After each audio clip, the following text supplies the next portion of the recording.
السلام عليكم ورحمة الله وبركاته.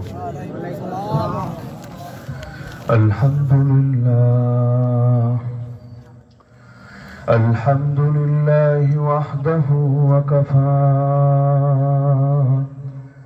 وسلام على عباده الذين اصطفى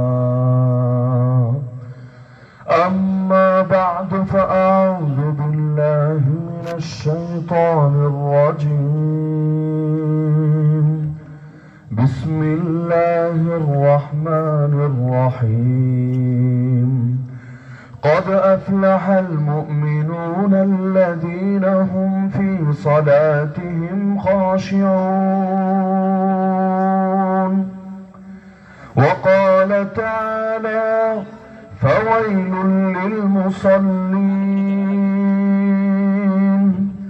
الذين هم عن صلاتهم ساهون الذين هم يراءون ويمنعون الماعون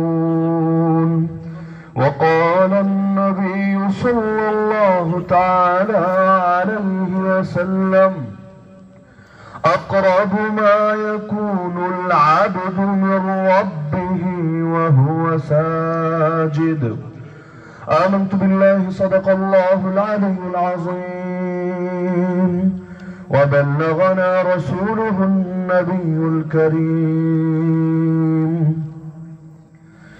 ইত্তেহাদুল উলামা সমাজ কল্যাণ পরিষদ শেরপুর আওরঙ্গপুর ওসমানী নগর সিলেটের উদ্যোগে আয়োজিত আজকের চতুর্থ বার্ষিক ইসলামী সম্মেলনের সম্মানিত সভাপতি ও আয়োজকবৃন্দ, উপস্থিত আমার শ্রোতা ওয়াজিবুল ইহতারাম হযরত উলামায়ে কেরাম, এলাকার গণ্যমান্য মুরব্বীগণ, স্থানীয় এবং দূরদূরান্ত থেকে আগত বৃন্দরদী কোরআন প্রেমী প্রিয় তাওহীদ জনতা এবং পর্দার আড়ালে থাকা মা ও বোনেরা,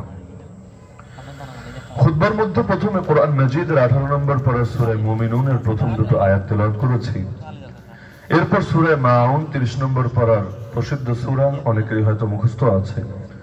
এই সূরার শেষের কয়েকটা আয়াত পাঠ করেছি।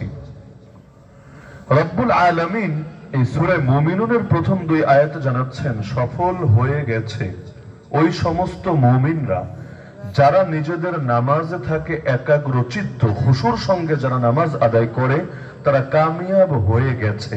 মানে কামিয়াবের ঘোষণা আল্লাহ কিয়ামতের দিনের জন্য এটা পেন্ডিং এ রাখেন নাই, বরং আল্লাহ নগদই জানিয়ে দিলেন সফল হয়ে গেছে ওই সমস্ত মুমিনরা যারা খুশুর সঙ্গে নামাজ আদায় করে। একই কোরআনে সূরা মাউনে 30 নম্বর পরে আল্লাহ জানাচ্ছেন ব্যর্থ, ধ্বংস ওই সমস্ত নামাজীদের জন্য। ফাওয়াইলুল লিল মুসাল্লিন, মুসল্লি মানে যে নামাজি এটা অনুবাদ করে দেওয়া লাগবে না, সবাই জানেন। ওয়াইলুন মানে ধ্বংস, ওয়াইলুন মানে জাহান্নামের ভয়াবহ একটা উপত্যকা। তো ধ্বংস, বরবাদি, জাহান্নামের শাস্তি ওই সমস্ত নামাজীদের জন্য, বেনামাজি না, ওই সমস্ত নামাজীদের জন্য। আল্লাযীনা হুম আন সালাতিহিম সাহুন, যারা নিজেদের নামাজ থেকে থাকে সম্পূর্ণ উদাসীন। আল্লাযীনা হুম ইউরাউন, যারা মানুষকে দেখায়, দেখানোর জন্য নামাজ পড়ে। একই কোরআন এক নামাজিকে সফলতার সুসংবাদ শোনালো, একই কোরআন আর এক নামাজিকে জাহান্নামের ভয়াবহ দুঃসংবাদ দিয়ে দিল। তাহলে কোন নামাজের জন্য সফলতা আর কোন নামাজের জন্য ব্যর্থতা, এটাই আমাদের আজকের মূল আলোচনা এবং এই তাফসীরটাই করার চেষ্টা করব। তবে এই বাস্তবতাটা বোঝার জন্য একটু গভীরে ঢুকতে হবে এবং একটা বাস্তবতা বুঝতে আরো অনেকগুলো বাস্তবতা বুঝে আসতে হবে। এক নম্বরে, নামাজি যতই গাফলতের সঙ্গে নামাজ পড়ুক তার জন্য জাহান্নাম কেন? প্রথম প্রশ্ন এটা, যে বুঝলাম খুশুর সঙ্গে নামাজ আদায় করলে জান্নাত পাওয়া যাবে, হ্যাঁ ভালো কথা, কিন্তু উদাসীনতার সঙ্গে নামাজ পড়লেই জাহান্নাম, এই কথা আল্লাহ বলে দিচ্ছেন। তাহলে তো আমরা সবাই ধরা, কারণ আমরা তো সবাই নামাজে উদাসীন, সবাই নামাজে অলস। আমাদের কে গ্যারান্টি দিতে পারবে যে আমরা জীবনে 2টা রাকাত নামাজ পড়তে পেরেছি খুশু এবং খুজুর হক শতভাগ আদায় করে? আমার মনে হয় না কেউ পারবে। সবাই ধরা আমরা এখানে। তাহলে সবাইকে জাহান্নামের জন্য প্রিপারেশন নিতে শুরু করতে হবে। মূলত আল্লাহ তাআলা এই ধমকিটা দিয়েছেন মুনাফিকদেরকে। এদের দিলে ঈমানই নাই, তাহলে বলতে পারেন ঈমান নাই তো আবার নামাজি হলো কিভাবে? হ্যাঁ, ইসলামী রাষ্ট্র যদি হয়, বাংলাদেশে বসে বুঝবেন না এই বাস্তবতা, সংখ্যাগরিষ্ঠ মুসলমানের দেশ হতে পারে, ইসলামী দেশ তো না। ইসলামী রাষ্ট্র যদি হয়, ইসলামী দেশ যদি হয়, 1 নম্বর অবধারিত জিম্মাদারি হলো নামাজকে বাধ্যতামূলক করে দেওয়া। যেই দেশ নামাজকে বাধ্যতামূলক করবে না, ওই দেশ ইসলামী দেশ হবে না। আল্লাযীনা ইম্মাক্কান্নাহুম ফিল আরদ আকামুস সালাহ। আল্লাহ বলেন, আমার বান্দাদেরকে যদি পৃথিবীতে ক্ষমতা দেই, 1 নম্বর কাজই হলো নামাজ কায়েম করে, 2 নম্বর কাজ ওয়া আতাউয যাকাত, যাকাত আদায় করে, 3 নম্বর কাজ ওয়া আমারু বিল মারুফ, যত ভালো কাজ আছে, নেক কাজ আছে, সৎ কাজ আছে, এগুলো আদেশ করে। 4 নম্বর কাজ ওয়া নাহা আনিল মুনকার, যত অন্যায় আছে, অপকর্ম আছে, অশ্লীলতা আছে, গর্হিত কাজ আছে, এগুলো থেকে বারণ করে, নিষেধ করে, এর বিরুদ্ধে আইন করে। তাহলে ভালো কাজের আদেশের মধ্যে নামাজও আছে, যাকাতও আছে। আল্লাহ আলাদা করে নামাজ আর যাকাতের কথা কেন বললেন? এটা বোঝানোর জন্য। এগুলো বাদ দিয়ে ইসলামের ভূমি কল্পনা করা যায় না। কেন? আল্লাহর সাথে যদি সম্পর্ক ঠিক না থাকে, ওই দেশে রহমত দেবে কে, বরকত দেবে কে, শান্তি দেবে কে, কল্যাণ দেবে কে? কোনো কিছুর ফয়সালা না ঢাকায় হয়, না দিল্লিতে হয়, না ওয়াশিংটনে হয়, না বেইজিং এ হয়, না মস্কোতে হয়। পৃথিবীর সব ফয়সালা একজনের থেকেই হয়, নাম তার লা হাওলা ওয়ালা কুওয়াতা ইল্লা বিল্লাহ। আল্লাহর তৌফিক ছাড়া কোনো শক্তি নাই, কোনো সামর্থ্য নাই। এখন যেমন ক্ষমতায় এসেই দিল্লিকে খুশি করতে চায়, কেউ ক্ষমতায় এসেই আরে একেবারে আমেরিকার প্রেসিডেন্টকে খুশি করতে চায়, তার মানে দুনিয়াবাসীরে খুশি করতে চায়। কেন? যাতে করে ক্ষমতার গদিটা মজবুত থাকে, দীর্ঘকাল পর্যন্ত শাসন ধরে রাখতে পারে। অথচ মুসলমান যদি হতো আসলেই সবার আগে খুশি করতো আল্লাহকে, কারণ আল্লাহ রাজি থাকলে তবেই গদি থাকবে, আল্লাহ রাজি না থাকলে গদি যে কোন দিক দিয়ে পালাবে টেরও পাবে না। যখন বান্দা সব দরজা বন্ধ রাখে যে আমার ক্ষমতা কেউ নিতে পারবে না, তুমি সব দরজা বন্ধ করলে, ডানের দরজা, বামের দরজা, সামনের দরজা, পেছনের দরজা, ওই দরজা কেমনে বন্ধ করবে রে বান্দা? ওইখান থেকে যদি পাকড়াওয়া আসে, যেখানে গিয়ে তোমার চিন্তার দৌড় শেষ, সেখানে রবের কুদরতের দৌড় শুরু হবে। আবু জাহেল কি ভেবেছিল 2 পিচ্চির হাতে আর কোপানি খেতে হবে? ফেরাউন কি ভেবেছিল এত সুন্দর একটা সেতু, আরে কিসের পদ্মা সেতু আর যমুনা সেতু, এর চাইতে কি বিশাল সাগরের উপর দিয়ে সেতু, নদীর উপর দিয়ে না, সে তো মহা খুশি এই সেতু দিয়ে পার হবে।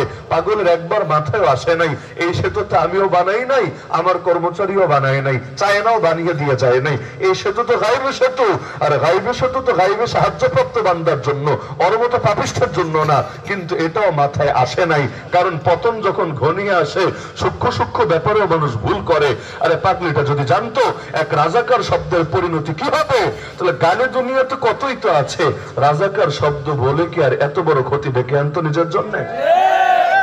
মানুষের সেন্স নিয়ন্ত্রণ করেন আল্লাহ। কখন যে কার পতন কোন কথা আর কোন কাজ দিয়ে হবে এটা একজনই জানেন, তিনি কে? আল্লাহ। তাহলে মুনাফিক আবার নামাজ পড়বে কেন? মুনাফিক নামাজ পড়বে পুলিশ থেকে বাঁচার জন্য, মুনাফিক নামাজ পড়বে আইনে জটিলতা এড়ানোর জন্য। কারণ ইসলামী রাষ্ট্র হলে বাধ্যতামূলক নামাজ পড়তেই হবে। কারণ তুমি নামাজ না পড়লে তুমি যে মুসলমান চিনবো কিভাবে? মুসলমান চেনার জন্য কি মুসলমানই খুলে খুলে দেখতে হবে নাকি? এটা তো সম্ভব না, গোপন ব্যাপারে হাতটা দেওয়া উচিত না। তাহলে তুমি যে মুসলমান চিনবো কিভাবে? 1 নম্বর আলামতে নবী বলেছেন বাইনাল আবদি ওয়া বাইনাল কুফরি ওয়া শিরকি তারকুস সালাহ। একজন মুমিন বান্দা আর কুফর আর শিরকের মধ্যে পার্থক্যই হলো নামাজ। নামাজ কাফের যে হয় নামাজ ছেড়ে দেয়, মুমিন যে হয় নামাজ ধরে রাখে। কারণ ইন্না সালাতা তানহা আনিল ফাহশাই ওয়াল মুনকার, এই নামাজই অশ্লীল কাজ থেকে বাঁচাবে, এই নামাজই পাপ থেকে তাকে ফিরিয়ে রাখবে। যে আল্লাহর সঙ্গে সৎ, সে আশা করে যে বান্দার সঙ্গে সৎ হবে। সবচাইতে বড় চোরকে যে নামাজে চুরি করে, কারণ যে নামাজে আল্লাহকে ফাঁকি দেওয়ার চেষ্টা করতে পারে, ও রাষ্ট্রকে ফাঁকি দেবে, আইনকে ফাঁকি দেবে, সবাইকে ফাঁকি দেবে। আর যে আল্লাহর সঙ্গে সৎ, ইনশাআল্লাহ সে সুদ বলেন, ঘুষ বলেন, দুর্নীতি বলেন, সব কিছু থেকে নিজেকে বিরত রাখবে। আল্লাহর ভয় পারে একটা ইনসাফ ভিত্তিক সমাজ গড়ে তুলতে।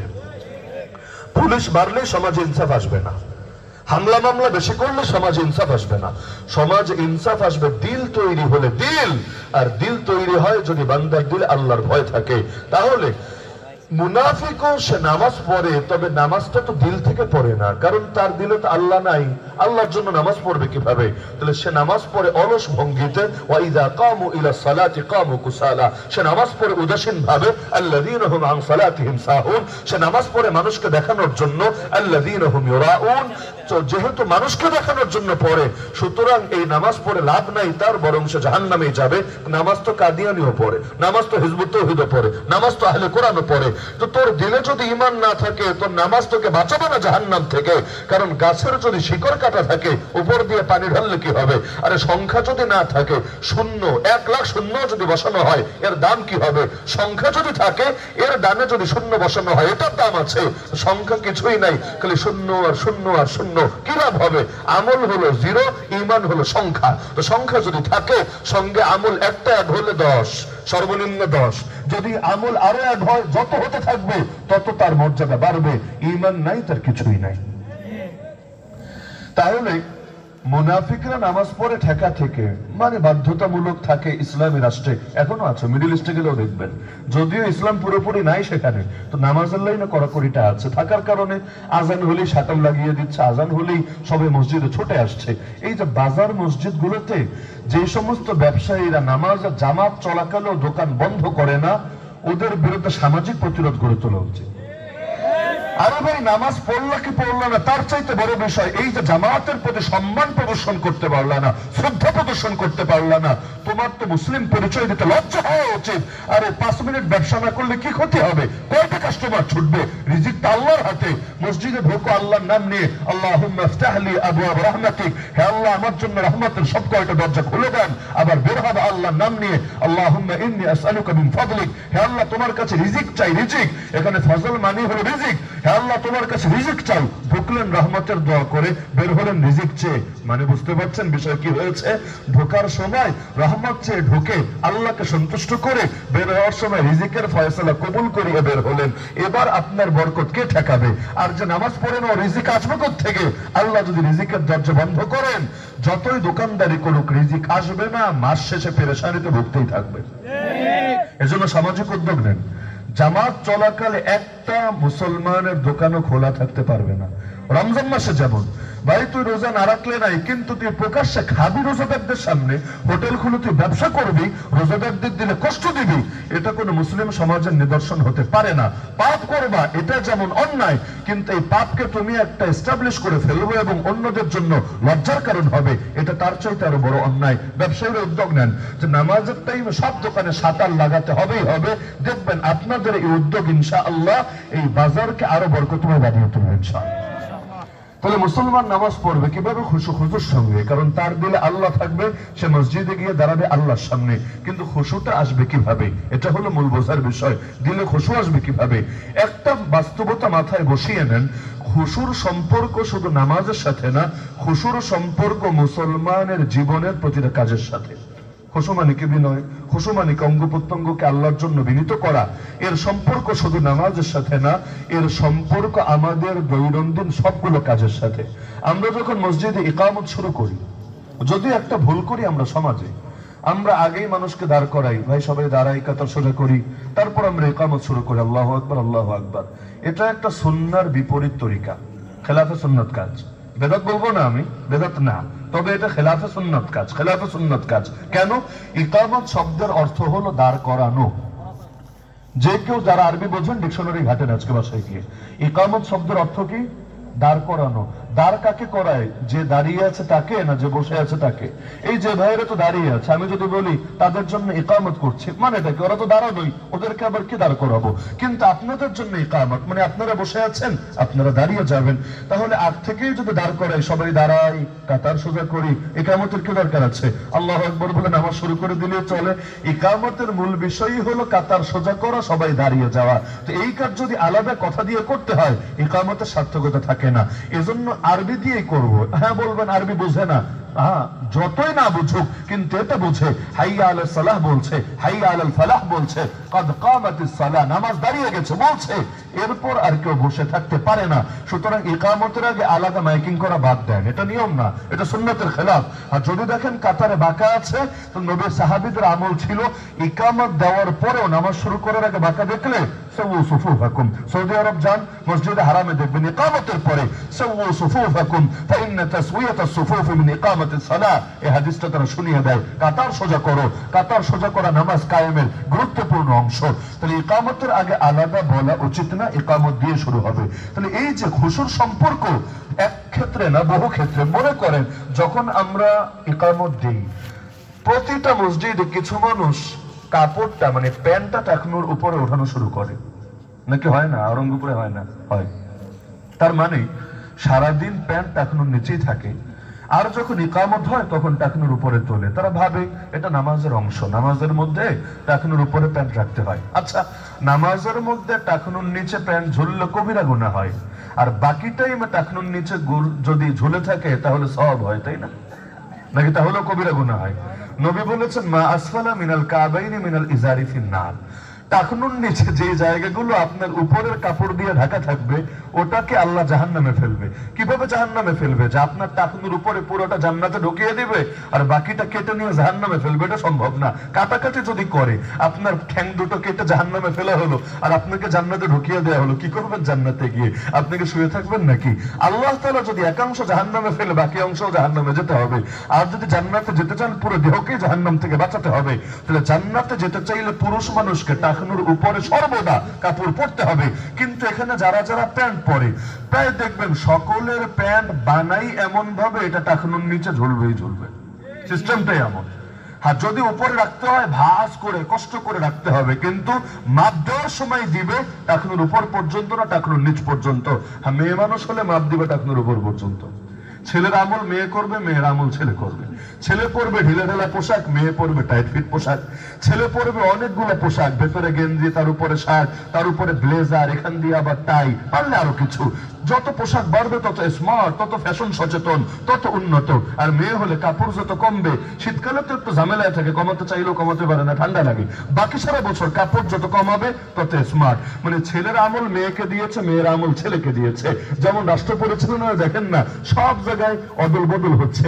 আমেরিকা নারীর ক্ষমতায়নের গল্প শোনায়, তার গল্প শুনে বাঙালি লাফাতে থাকে, হ্যাঁ নারীর ক্ষমতায়ন করতে হবে, নারী নেতৃত্ব নিশ্চিত করতে হবে।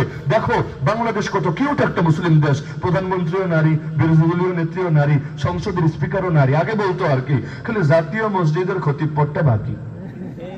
পারলে ওখানেও দিত, কিন্তু ওটা দিলে আবার আওরঙ্গপুরের মুসলমান অন্তত সহ্য করবে না, আন্দোলনে নেমে যাবে, এজন্য পারে না। বাকিগুলো দিয়ে বলে এই দেখ দেখ দেখ নারীর ক্ষমতা নিশ্চিত হচ্ছে, ভালো কথা।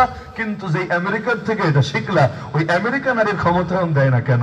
200 বছর হলো গণতন্ত্রের বয়স, 47তম প্রেসিডেন্ট নির্বাচিত হয়েছে পাগলা ট্রাম্প। ওরা পাগলারে পর্যন্ত, ফুল পাগল হোক আর আধা পাগল হোক, আর আমাদের পলাতক নেত্রীর একটা সাহারা এবং একটা শেষ আশ্রয় হোক, এই ফুল পাগল আধা পাগলরা নির্বাচিত করতে রাজি আছে, কিন্তু একটা মহিলারা নির্বাচিত করতে রাজি না। তার মানে ডাল মে কুছ কালা হ্যায়। এমনকি আপনি বলতে পারেন হুজুর ওরা মনে ভোট দেয় না এজন্য পাস করে না, এটাও ভুয়া কথা। এক নম্বরে ওরা তো নিজেরাই পাস করায়, আমরা তো শেষ রাতে আমল সেরে নিই, তাহাজ্জুদের সময় আমাদের ভোটের আমল হয়ে যায়। এটা একটা যৌক্তিক কারণ আছে অবশ্য। আমরা ছোটবেলা থেকে শুনেছি শুভ কাজে দেরি করতে নাই, কি আপনারা শোনেন নাই? শুনেছি। তো ভোট তো অবশ্যই শুভ কাজ, সন্দেহ নেই। তো শুভ কাজটা কি দরকার দেরি করা? সকাল 10টা বাজবে, দুপুর 12টা বাজবে, রোদে পুড়ে কষ্ট হবে, দরকার আছে? শেষ রাতে আল্লাহ দুনিয়ার নিকটবর্তী আসমানে আসে, এসে বান্দাকে ডাকতে থাকে, বান্দা তোর কি লাগবে বল। তো বান্দা তখন শুভ কাজ ছেড়ে আল্লাহকে বলে, আল্লাহ শুভ সময়ে শুভ কাজ ছেড়ে শুভ দোয়া করছে তোমার কাছে 2040 সাল পর্যন্ত থাকতে দিও গদিতে, এর আগে যাতে কেউ আমার গদি নিয়ে টানাহাচড়া করতে না পারে। তা আমরা নয় তো তাহাজ্জুদের টাইমে আমল সারি, মার্কিনীরা তো সারে না, ওরা নিজেদের ভোটের টাইমে সারে। তাহলে মহিলাকে ভোট দেয় না কেন? হ্যাঁ, এখন বলতে পারেন হুজুর ভোট তো দিয়েছিল, যেমন হিলারি ক্লিনটন 30 লাখ বেশি ভোট পেয়েছিল, একটা দুইটা না, 30 লাখ। বোঝেন আমেরিকার মোট জনগণ কত, সেখানে 30 লাখ ভোট জানা তো না ব্যাপার না। 30 লাখ ভোট বেশি পেল, তাহলে ক্ষমতায় আসলো না কেন? ক্ষমতায় যাতে আসতে না পারে, যতই ভোট পাক, পপুলার ভোট যতই পাক, ওটা যাতে আসতে না পারে এই দরজা নিজেরাই আগে বন্ধ করে রেখেছে। এজন্য এক দেশ দুই রকম ভোট, যত জনগণ মিলে ভোট দিবেন এটার নাম জনপ্রিয় ভোট, পপুলার ভোট, এতে প্রেসিডেন্ট নির্বাচিত হবে না। বরঞ্চ আরেক রকম ভোট আছে, নাম দিয়েছে ইলেকটোরাল কলেজ ভোট। কঠিন নাম, ইলেকটোরাল কলেজ ভোট। এটা সবাই দিবে না, প্রতিটা প্রদেশের ভাগ করা আছে, তুমি 3টা দিবা, তুমি 5টা দিবা, তুমি 12টা দিবা, মাথাগুলা দিবে, ভাগে ভাগে লোকগুলা দিবে। আর ওরা যখন দিবে ওরা আগ থেকে রাস্তা বন্ধ রেখেছে, যা সাধারণ মানুষ কত কাজই করতে পারে, এগুলো সিরিয়াস নেওয়া যাবে না। ওরা জেনে বুঝেই ভোটটা দিবে, ইলেকটোরাল কলেজ ভোট। 270টা ভোট যদি কেউ পায় এই পাস করবে। এই ভোটটা দেওয়ার ক্ষেত্রে ইহুদের স্বার্থে আঘাত করে এমন কাউকে ভুলেও দেবে না। আর কোন নারীকে তারা নিজেদের ক্ষমতার গদিতে কখনোই বসাবে না। কেন বলবেন? ওরা না বসানোর কারণটা কি? ওরাও কি হুজুরদের থেকে মোটিভেট হয়ে গেল? ওদেরকেও কি কনভিন্স করে আসছেন আপনারা? না, বিষয়টা আসলে এটা না। ওরা নবীকে মানে না, নবীর হাদিসও মানে না, কিন্তু হাদিসের যে বাস্তবতা এটাকে অস্বীকার করতে পারে না। একটা উদাহরণ দিলে ভালো বুঝবেন। টায়ার বোঝেন? টায়ার, টিউব, টায়ারও বোঝেন, টিউবও বোঝেন। টিউব উপরে থাকে না ভিতরে থাকে? ভিতরে। আর টায়ার উপরে থাকে না ভিতরে? উপরে। টায়ার যদি উপরে থাকে, টিউব যদি ভিতরে থাকে, গাড়ি স্বাভাবিকভাবে চলবে যতক্ষণ এটা নিরাপদ আছে, ফুটা ফাটা হয় নাই, লিক হয় নাই। কিন্তু যদি উল্টা হয়, টায়ার দেওয়া হয় ভেতরে, টিউব আনা হয় বাহিরে, গাড়ি চলবে তো সুন্দরভাবে, তাই না? চলবে? চলবে না। এই বাস্তবতা আমরা না মানলেও ওরা ঠিকই মেনে নিয়েছে। লা ইউফলিহা কওমুন ওয়াল্লাউ আমরাহুম ইমরাআতান। সহিহ বুখারীর হাদিস। বুখারী থেকে সহিহ হাদিস থাকে না ভেজাল হাদিস থাকে? আল্লাহর কোরআনের পর সবচেয়ে বিশুদ্ধ কিতাব বলা হয় বুখারী শরীফকে।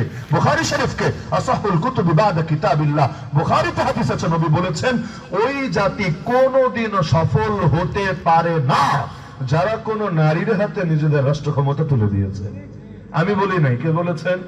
যতই খেপেন লাভ নাই, আমার উপর খেপে লাভ নাই, খেপলে নবীর উপর খেপেন, খেপলে বুখারীর উপর খেপেন। কারণ হাদিস সত্য, এই হাদিসকে কেউ অস্বীকার করতে পারে নাই, পারবেও না, এবং এর বিপরীত তরিকা দিয়ে কেউ সফল হতে পারে নাই, পারবেও না।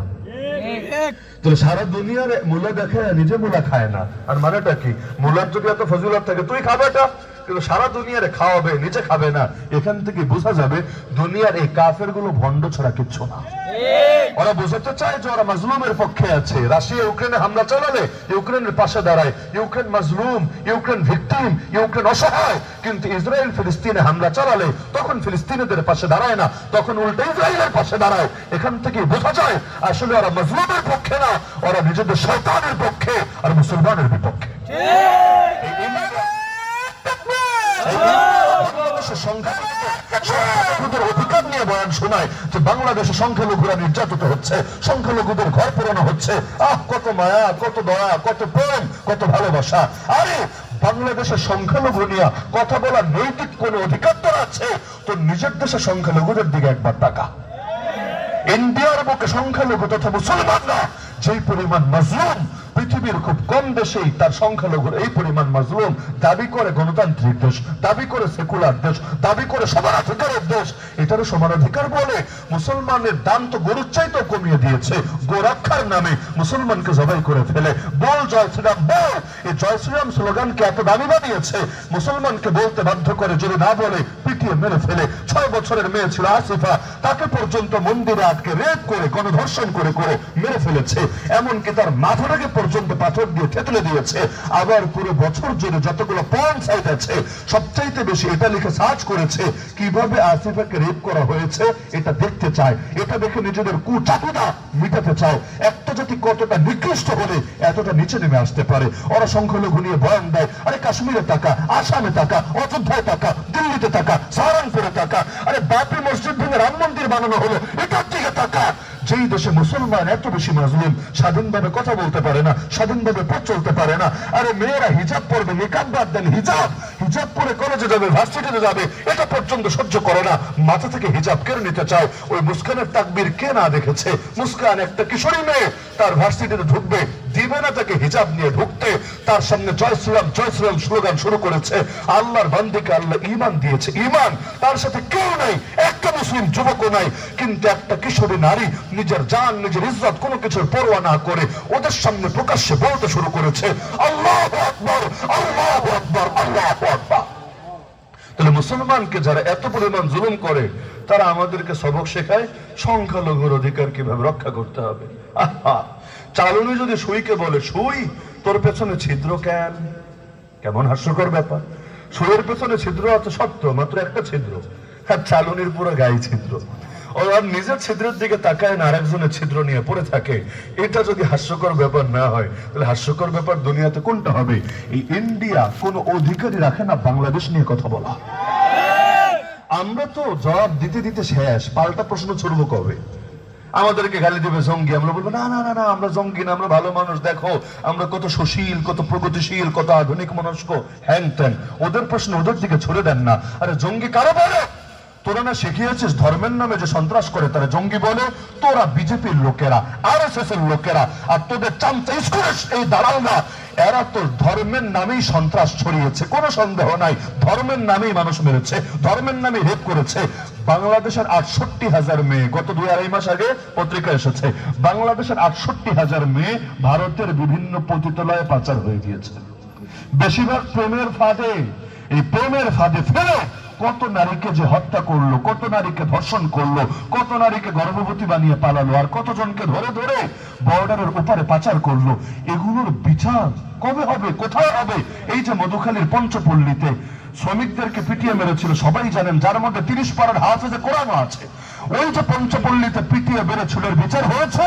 যদি এর বিচার হতো তাহলে চিটাগাংয়ের বুকে দোকানদার, মুসলিম দোকানদারকে পিটানো, তার দোকান ভাঙচুরের এই দৃশ্য দেখতে হতো না। সংখ্যালঘু বলে তোমার জন্য সব পাপ তোমার জন্য লেখ হয়ে গিয়েছে।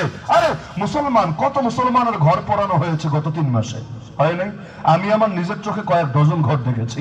বিভিন্ন রাজনৈতিক নেতা ধর্ম পরিচয় মুসলমান, ঘর পোড়ায় নাই? সিলেটে পড়ায় নাই, ঢাকায় পড়ায় নাই, সারা দেশে পড়িয়েছে। কেউ তো বলে নাই ইসলামের উপর অ্যাটাক হয়েছে, কেউ তো বলে নাই মুসলমানের উপর হামলা হচ্ছে বাংলাদেশে। কেন? সবাই বোঝে যেটা হয়েছে ধর্ম পরিচয়ের জন্য হয় নাই, এটা তার রাজনৈতিক খাসলতের জন্য হয়েছে। তাহলে ওদের উপর যখন হামলা হয়েছে টুকটাক, বেশিরভাগ ক্ষেত্রেই দেখা গিয়েছে বিগত দিনগুলোতে ফ্যাসিবাদের পা চাটতে চাটতে জিব্বা হয়ে ফেলেছে। জুলুম করে করে, অবৈধ ভাবে বিভিন্ন অধিকার ভোগ করে করে জুলুমের সাম্রাজ্য গড়ে তুলেছে। তো ফ্যাসিবাদের দালালি করার কারণে মুসলমান যদি মাইর খায়, ওরও তো মাইর খাওয়া লাগতে পারে। তো তখন আর বলবে না ওর রাজনৈতিক পরিচয় কি, তখন বলবে কি জানেন? ধর্ম পরিচয় ওটা হওয়ার জন্য মেরেছে। আজিব এক তামাশা, এক বেটা চুরি করলো, এক বেটি চুরি করলো। বেটারে পিটালেন, সবাই বললো চোর পিটিয়েছে। বেটিরে পিটানো হলো, বললে এই দেখ দেখ, এরা হলো নারীর দুশ্মন, এরা নারীর অধিকার নষ্ট করে ফেলেছে, নারী হওয়ার কারণে গায়ে হাত তুলেছে। অথচ আসল কাহিনী লুকিয়ে ফেলেছে, নারী হওয়ার জন্য আরে কেউ মারে নাই, ও চুরি করার জন্য আরে মেরেছে। মূল ঘটনাকে ধামাচাপা দিয়ে ভিন্ন খাতে প্রবাহিত করার চেষ্টা যারা করে, ওদেরকে আরবিতে দাজ্জাল বলে। দাজ্জাল মানে ধোঁকাবাজ, দাজ্জাল মানে প্রতারক, দাজ্জাল মানে ফ্রড। এই দাজ্জালই মিশে আছে ওদের রক্তে রক্তে। তাহলে বলছিলাম মুসলমানের সব কাজ হবে বিনয়ের সাথে। আরে কাপড় টাকনুর উপরে পরা এটাই বিনয়, টাকনুর নিচে পড়ে এটা অহংকার, নবীজির হাদিস দ্বারা প্রমাণিত। এখন তোমার দিলের অবস্থা যাই হোক, কাপড় যদি টাকনুর নিচে পড়ো তুমি একজন অহংকারী, আল্লাহ নবীর হাদিস দ্বারা প্রমাণিত। আর যদি উপরে পড়ো তুমি একজন বিনয়ী। তাহলে তুমি যদি বিনয়ী হও, নিচে পড়লা কেন? যুক্তি কি? যুক্তি দিব ফ্যাশন, যুক্তি দিব স্মার্টনেস। আরে ফ্যাশনের মানদণ্ড কি হবে? ফ্যাশনের মানদণ্ড কাফের মুশরিক হবে না, ফ্যাশনের মানদণ্ড আল্লাহ রাসূল হবেন, সাহাবীরা হবেন। তারা যেই ফ্যাশন করেছেন সেই ফ্যাশন আমরা করব, তারা যেই ফ্যাশন করেন নাই ওই ফ্যাশনকে আমরা ডাস্টবিনে ছুঁড়ে ফেলবো। আমাদের মূল ঠিক রেখে তারপর বাকিটা করতে হবে। বিজ্ঞান বিজ্ঞান বিজ্ঞান, কিন্তু বিজ্ঞান যদি কোরআনের সঙ্গে সাংঘর্ষিক হয়, বিজ্ঞান নিব না কোরআন নিব? যেমন ধরেন ডারউইনিজম, বিবর্তনবাদ, মানুষ বান্দর তত্ত্ব, ওই বান্দর থেকে এসেছে বিবর্তিত হয়ে হয়ে, এটা তো বিজ্ঞানের নামে খাওয়ানোর চেষ্টা করেছে এই জাতিকে, কিন্তু কোরআনের সাথে মিলেছে না সাংঘর্ষিক হয়েছে। এখন যতই বিজ্ঞানের নামে খাওয়া, আরে বিজ্ঞান পোল্টি মারতে পারে, বহুত মেরেছে। তো যেই জিনিস পরিবর্তনশীল সেটা দিয়ে অপরিবর্তনশীল কোরআনকে আঘাত করবা নাকি? সুতরাং কাপড় টাকনুর নিচে, টাকনুর নিচ থেকে উঠানো, এটা শুধু নামাজের সময় করবেন না পুরো দিনই করবেন? আজকে দিলে যদি আল্লাহর ভয় থাকে, আজকে বাসায় গিয়ে কাপড়গুলো আলাদা করে গুছিয়ে রাখবেন, আগামীকাল টেইলার্সে নিয়ে যাবেন। আমার লাগবে না দুনিয়ার এই 2 পয়সার ফ্যাশন। টেইলার্সে গিয়ে দর্জিকে বলবেন আমার কাপড় টাকনুর উপর পর্যন্ত রেখে বাকিটা কেটে ফেলে দাও। পারবেন না ইনশাআল্লাহ? পারবেন না ইনশাআল্লাহ? বিনয় সব জায়গায়। নামাজের সাথে আলাদা সম্পর্ক নাই। যেমন আমাদের দেশে কিছু কিছু মসজিদে দেখি জামাত শুরু হবে, এর আগে ইমাম সাহেব পাগড়ি পেঁচায়, পাগড়ি একটা রেখে দেয় মেম্বারের উপর, সারাদিন পড়ার খবর নাই, নামাজ শুরু হবে, ইকামত শুরু হবে, এই সময় এসে দড়ির মতো দেখেও না বাধা হলো কি হয় না, দড়ির মতো একটা প্যাচ দেয়, সালামটা ফেরানো শেষ, খুলে রেখে দেয়, বুঝায় এটা হলো নামাজের সুন্নত। অথচ গলত, ভুল মাসালা, এটা নামাজের সুন্নত না, এটা হলো পোশাকের সুন্নত। পাগড়ি নামাজের সুন্নত না, পাগড়ি কিসের সুন্নত? আরে পাগড়ি কিসের সুন্নত? পোশাকের সুন্নত। তো পোশাকের সুন্নত তো নামাজের সাথে সম্পৃক্ত না। আপনি পড়েছেন, পড়েন না, হ্যাঁ এটাকে নামাজের সাথে আলাদা করে খাস করে দিয়েন না। যেমন দুরূদ শরীফ পড়া ভালো নাকি খারাপ? অবশ্যই ভালো, কিন্তু দুরূদটা মাইকটা ছাইরে আজানের আগে আসসালাতু ওয়াসসালামু আলাইকা ইয়া রাসূলুল্লাহ এরপর বলে শুরু করলো আল্লাহু আকবার আল্লাহু আকবার আজান, তাহলে দুরূদ পড়া ভালো, কোনো সন্দেহ নাই। কিন্তু এটাকে আজানের সাথে ওতপ্রোতভাবে জড়িয়ে দিলেন কেন? বেলাল তো জড়ান নাই, সাহাবীরা তো জড়ান নাই, তাবেঈরা তো জড়ান নাই, তাবেঈরা তো জড়ান নাই। তবে কি তারা সুন্দর আজান দেখতে শেখেন নাই? তাদের চাইতে সুন্দর আজান আপনি শিখে গেলেন। তারা তো 1 নম্বর ছিলেন, আপনি কয় নম্বর হবেন? 1 নম্বরের উপরের কিছু নাই, 3-এর উপরে 2 আছে, 2-এর উপরে 1 আছে, 1-এর উপরে ঘোড়ার ডিম আছে। কেউ যদি রাসূলের সাহাবীদের চাইতে সুন্দর আমল করতে চায় না, তারা যেটা করেছে এর চাইতে ভালো কিছু করবে, তাকে ঘোড়ার ডিম দেওয়া হবে, 2টা শূন্য দেওয়া হবে, শূন্য, সে কখনোই শ্রেষ্ঠ হবে না আল্লাহর কাছে। এজন্য এটা মাথায় রাখতে হবে, এই গুরুত্বপূর্ণ বিষয়। খুশু এটার সম্পর্ক যে কোনো আমলের সাথে। কয়েকটা উদাহরণে যাওয়ার আগে আরেকটা বিষয় মনে করিয়ে দেই, নামাজের মধ্যে অনেকে রিংটোন বাজান না মোবাইলে, ইচ্ছা করে তো আর বাজান না, রিংটোন চালু করে দাঁড়ান নামাজে, কল আসে, সবার খুশুটা নষ্ট হয়। খুশু নষ্ট করা এতটা নিকৃষ্ট গুনাহ, রাসূল বলেন কোন মুসল্লি যদি জানতো অপর মুসল্লির সামনে দিয়ে হেঁটে যাওয়ার কি পাপ, প্রয়োজনে 40 দাঁড়িয়ে থাকতো। 40 মানে কি? সেটা 40 দিনও হতে পারে, সপ্তাহ হতে পারে, মাসও হতে পারে, বছরও হতে পারে। নবী বলেছেন 40 প্রয়োজনে দাঁড়িয়ে থাকতো, তবুও তার সামনে দিয়ে হেঁটে যাওয়ার পাপ করতো না। অথচ খেয়াল করেন, একজনের সামনে দিয়ে হেঁটে গেলে কতটুকুই বা মনোযোগ নষ্ট হবে, কতটুকু? এর চাইতে 1000 গুণ বেশি মনোযোগ নষ্ট হবে রিংটোন বেজে উঠলে। এই কাজে আমরা গাফলতি অনেকে না করলেও আরেকটা কাজে করি, যদিও কষ্ট পেতে পারেন। আজকে আমি এটাকে বলিনি, অনেকগুলো কথা বলবো কষ্টের কথা। কষ্ট মানে আপনারা আঘাতপ্রাপ্ত হতে পারেন, কিছু করার নাই। আর যেহেতু এটা ওলামা সমাজের মাহফিল, এখান থেকে যদি এই বার্তাগুলো না দেওয়া হয়, কোত্থেকে দেওয়া হবে? এগুলো দেওয়া উচিত যাতে করে সংশোধন হয় সমাজে। বেশিরভাগ মসজিদে সালামটা ফিরিয়েই মাইক দিয়ে এলান দেওয়া হয়, বিভিন্ন জিনিস হয় না, অথবা মাইক ছাড়াই দেওয়া হয়। কি এলান? বাকি নামাজের পরে তালিম হবে, বাকি নামাজের পরে গাস্ট হবে, বাকি নামাজের পরে হালুয়া বিতরণ হবে, বাকি নামাজের পর মিলাদ হবে, এক এক এলাকায় এক একটা চলে, বহু রকম এলান। আবার দোয়াটা যে হয়, দোয়াটাও দেখা যায় জোরে জোরে করে, বেশিরভাগ ক্ষেত্রে মাইক নিয়ে। অথচ একটা বার পেছনে তাকালে দেখা যাবে 2 কাতার, 3 কাতার, 4 কাতার, 5 কাতার মুসল্লি মাসবুক হয়েছে। মাসবুক মানে কি? তারা ইমামের সাথে প্রথম থেকে শরীক হতে পারে নাই, 1 রাকাত, 2 রাকাত, 3 রাকাত ছুটে গেছে, এদেরকে বাকি নামাজ পুরো করতে হবে। এই যে মানুষগুলো নামাজ পুরা করবে, এদেরকে খুশু খুজুর সাথে পুরা করা উচিত না? এই খুশু খুজু রক্ষার ব্যাপারে আপনাকে সহযোগী হওয়া উচিত না? আপনি যে একটা এলান দিলেন, সে নামাজের মধ্যে কেরাত পড়বে না আপনার এলান শুনবে? আমাকে বলেন। নাকি আপনি যখন এলান দিবেন কানের মধ্যে আঙ্গুল ঢুকাবে? আপনি যখন এলান দিবেন কানের মধ্যে এয়ারবাডস ঢুকাবে? আপনি যখন এলান দিবেন কানের মধ্যে তুলে ঢুকাবে? তো বলতে পারেন এলান দেওয়ার দরকার নেই, অবশ্যই আছে, আগে নামাজ শেষ করুক তারপর দিবেন। কিন্তু কাউকে নামাজে রেখে একটা মাত্র নামাজের খুশু যদি নষ্ট হয় আপনার কারণে, আপনি কিয়ামতের দিন আল্লাহর কাছে জিজ্ঞাসিত হবেনই হবে। এলানের দাম বেশি না নামাজের চাইতে? দোয়া করছেন ভালো কথা, কিন্তু জোরে জোরে কেন? পেছনে মাসবুক আছে, তো জোরে জোরে কেন? এই যে জোরে জোরে করলেন, আপনার জন্য দোয়া করে কি মুস্তাহাব কামালেন অথবা নফল কামালেন? কিন্তু এই যে মানুষের নামাজের খুশু খুশু নষ্ট করলেন, কবিরা গুনাহ অ্যাড করলেন নিজের আমলনামায়। এজন্য সাবধান। কোন মুসল্লির নামাজে, বিশেষ করে নামাজে ফরজের আগের যে সুন্নত গুলো আছে, এগুলো বাংলাদেশে অনেক মসজিদে ঠান্ডা মাথায় পড়া যায় না। কেন জানেন? আগে ছোট বাচ্চারা গল্প করতো, মুরব্বীরা ধমক দিয়ে থামাতো, আমরা দেখেছি এটা। এখন মুরব্বীরাই গল্প করে, মাশাআল্লাহ।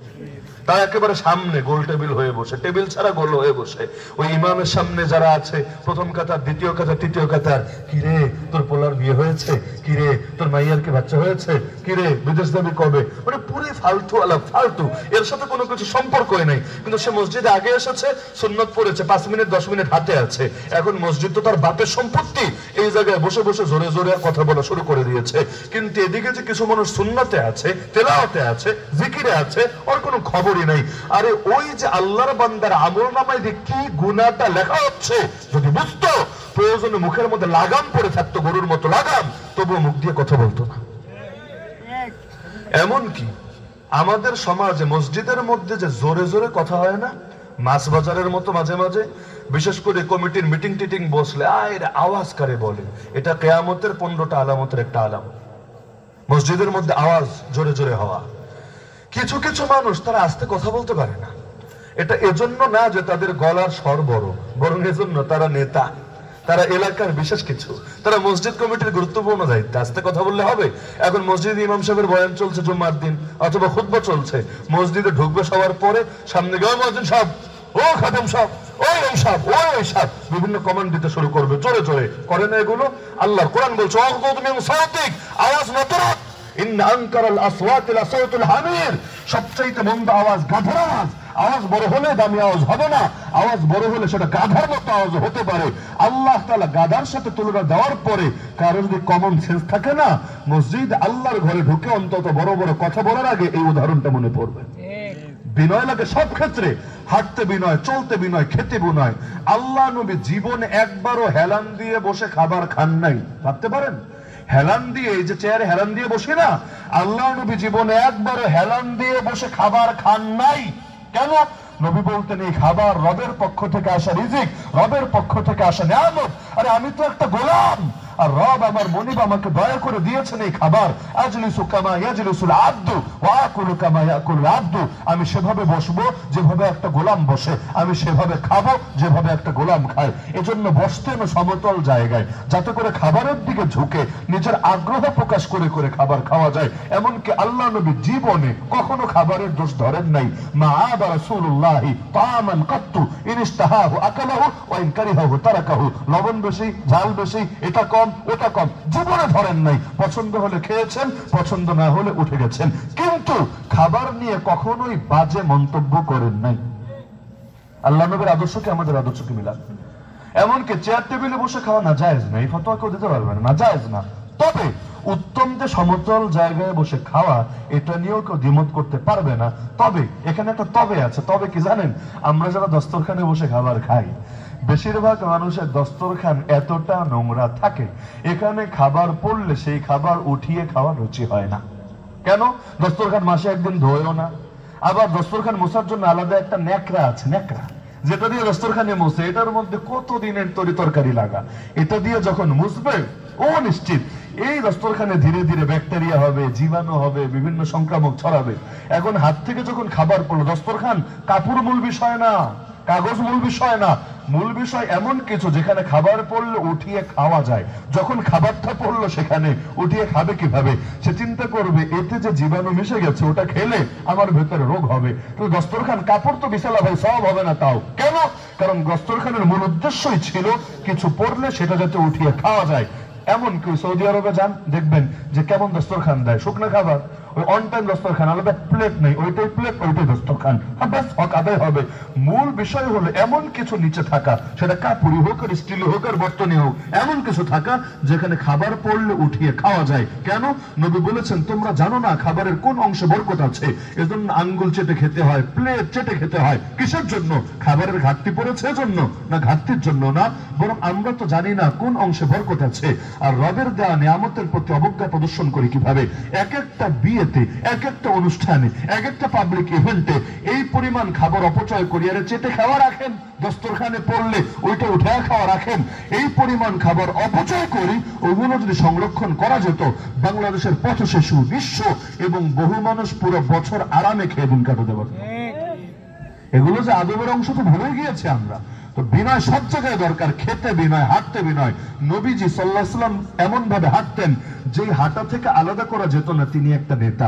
সামনেও কিছু পাঠাতেন, ডানে বামে পেছনে, মানে নেতার মতো আমি হাঁটবো সামনে সামনে, সবাই হাঁটবে আমার পেছনে পেছনে। নবীজি এভাবে হাঁটতেন না, সামনেও পাঠাতেন, পেছনেও পাঠাতেন। ওমর রাদিয়াল্লাহু আনহু ঘটনা কে না জানেন? ফিলিস্তিন বিজয়ের পর যখন ফিলিস্তিন যাচ্ছিলেন, আরে গোলামের সঙ্গে উট অদল বদল করে পথ চলেছেন।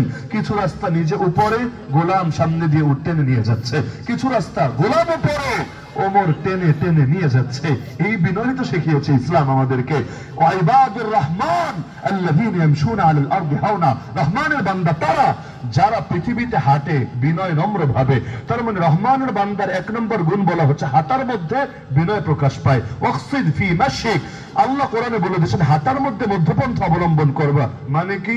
এমন ধীরে ধীরে হাঁটবা না আলাদা ভাব প্রকাশ পায়, আবার খুব বেশি দ্রুত হাঁটবা না এটা থেকেও আলাদা করে নজরে আসে। হাঁটবা তুমি স্বাভাবিক মধ্যপন্থার সাথে। আল্লাহ রাসূল বলেন কোন মানুষের অনিষ্টের জন্য এটাই যথেষ্ট, মানুষ তার দিকে আঙ্গুল দিয়ে ইশারা করে, ওই দেখ একটা হাইটা যায়, ওই দেখ একটা কথা বলে। এই যে বিশেষ কিছু হওয়ার চেষ্টা করা, নবী বলেন একজনের ক্ষতির জন্য এটাই যথেষ্ট, কারণ ধীরে ধীরে সে অহংকারী হবে, সে দাম্ভিক হবে। তাহলে কি পরিমাণ সতর্কতা কোরআন মাজিদে। তাহলে প্রতিটা ক্ষেত্রে খুশু লাগবে নাকি লাগবে না?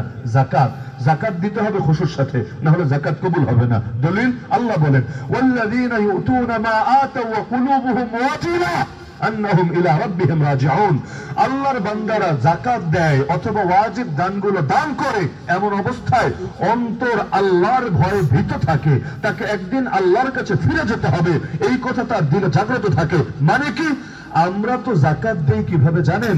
নিজেকে শ্রেষ্ঠ আর যাকাত গ্রহীতাকে আমার চাইতে নিম্নমানের বিবেচনা করে নিয়ে যাবে ট্রাক, যাকাতের শাড়ি, যাকাতের লুঙ্গি, যাকাতের পাঞ্জাবি ইত্যাদি ইত্যাদি। সিরিয়াল দাও, সবাই দাও।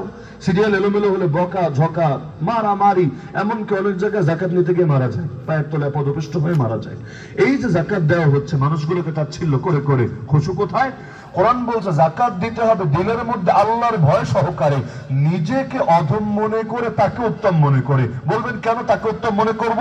আরে ভাই তুমি তোমার সম্পদ তাকে দিচ্ছ না, তার হক তাকে দিচ্ছ। মাথায় রাখবেন, আমি আমার সম্পদ তাকে দিচ্ছি না, আমার রিজিক আমিই খাবো, আমার রিজিক দুনিয়ার কেউ খেতে পারবে না, আমি তার হক তাকে দিচ্ছি।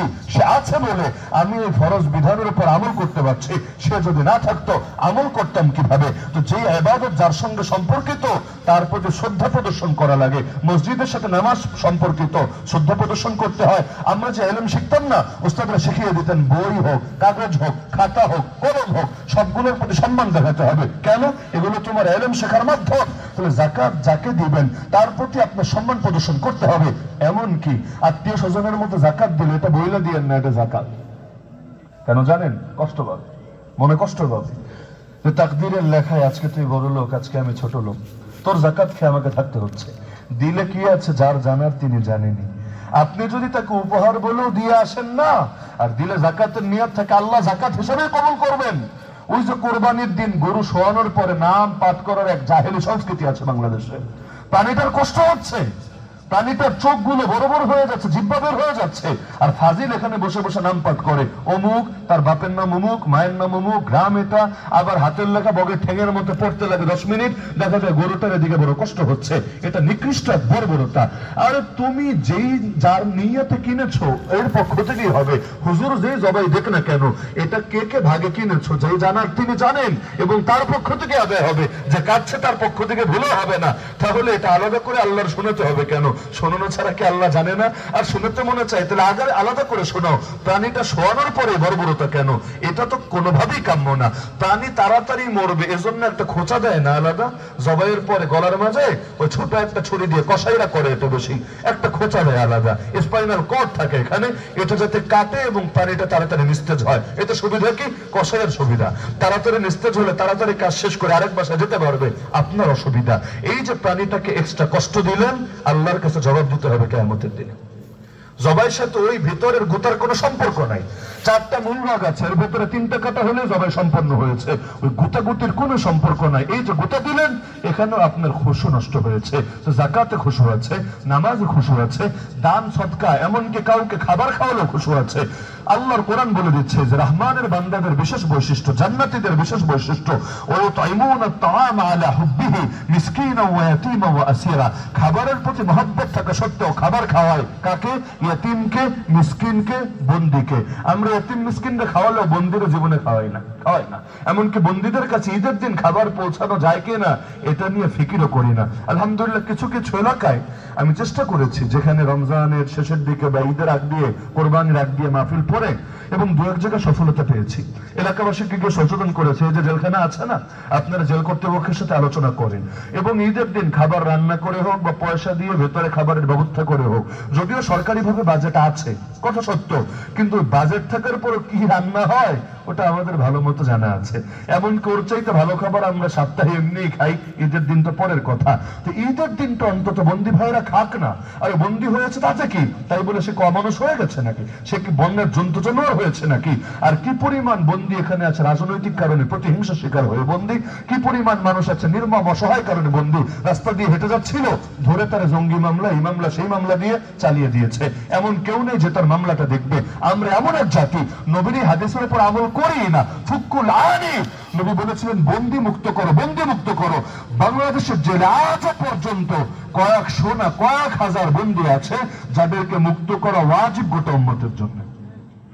তারা নিরীহ, তারা অসহায়, তারা ভিকটিম, তাদেরকে ফাঁসানো হয়েছে। তাদেরকে বন্দী করা নিয়ে কোনো ফিকিরই নাই, না আমার, না আমাদের, না আমাদের বড় বড় গোষ্ঠী, না আমাদের বড় বড় সংগঠনের। এই লাইনও আমরা ধরা খাবো আল্লাহর কাছে, যেখানে হাদিসে স্পষ্ট আছে। আগে তো এগুলো স্কুলের কবিতার বইও থাকতো, এখন থাকার কথা না।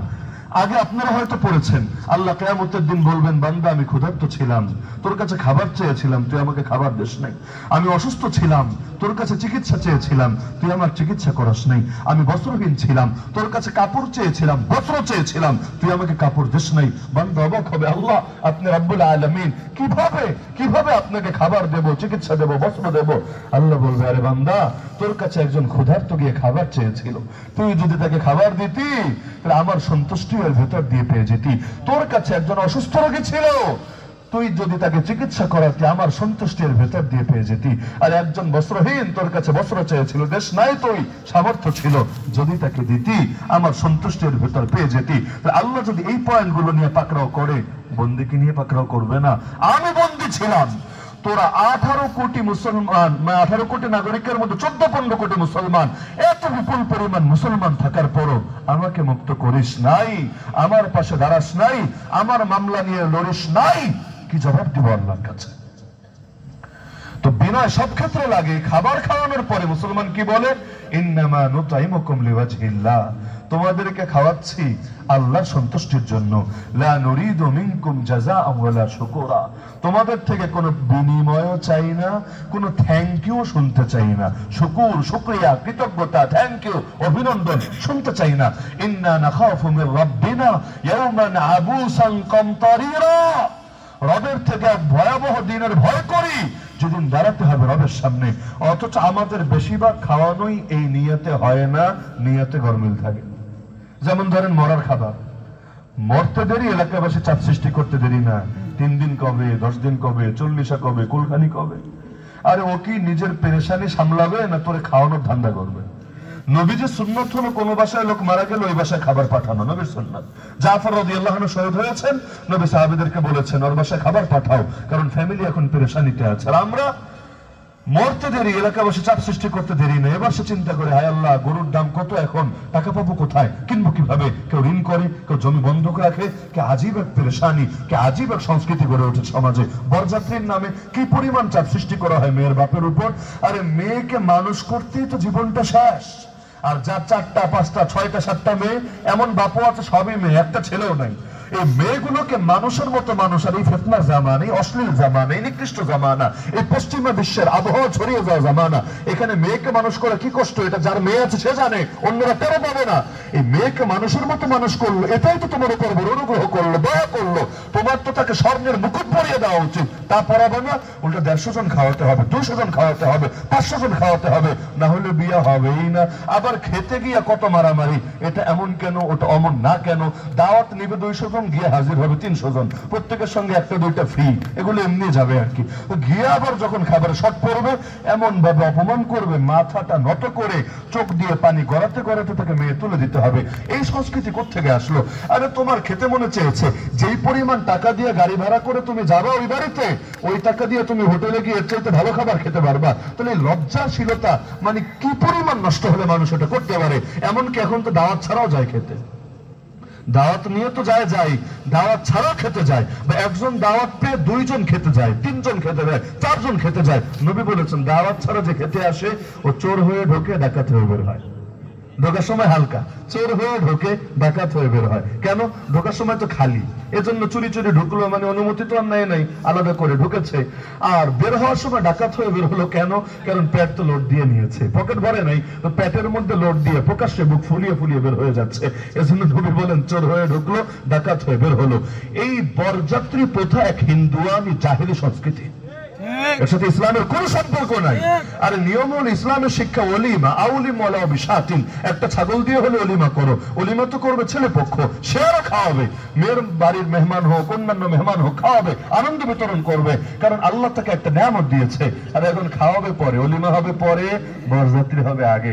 খাওয়াবো পরে, আগে খেয়ে নিব, দেবো পরে, আগে নিয়ে নেব। এমনকি যৌতুকও চলে আজকাল নাম ছাড়া। ওই পুলিশের ঘুষ যেমন রাস্তাঘাটে অনেক সময় চলে, ঘুষ নামে না, চা খাওয়ার নামে চা খাওয়া।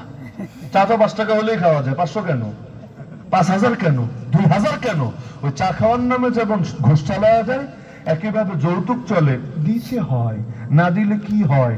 কিছু কিছু এলাকা উত্তরবঙ্গে আছে মোটরসাইকেল দিতে হবে, এতে যেটাই দেন আপনি, একেবারে শারন 5 দিতে হবে জরুরি না, রয়্যাল এনফিল্ড দিতে হবে জরুরি না, সামর্থ্য যা আছে ওই সিটি 100 একটা দিয়ে দেন, এতেও খুশি, কিন্তু দেওয়া লাগবে। কোন কোন এলাকা আছে স্মার্টফোন দিতে হবে, তাতে সিম্ফনি দেন, ওয়ালটন দেন আর অ্যাপল দেন, সেটা আলাদা বিষয়, কিছু একটা দিতে হবে।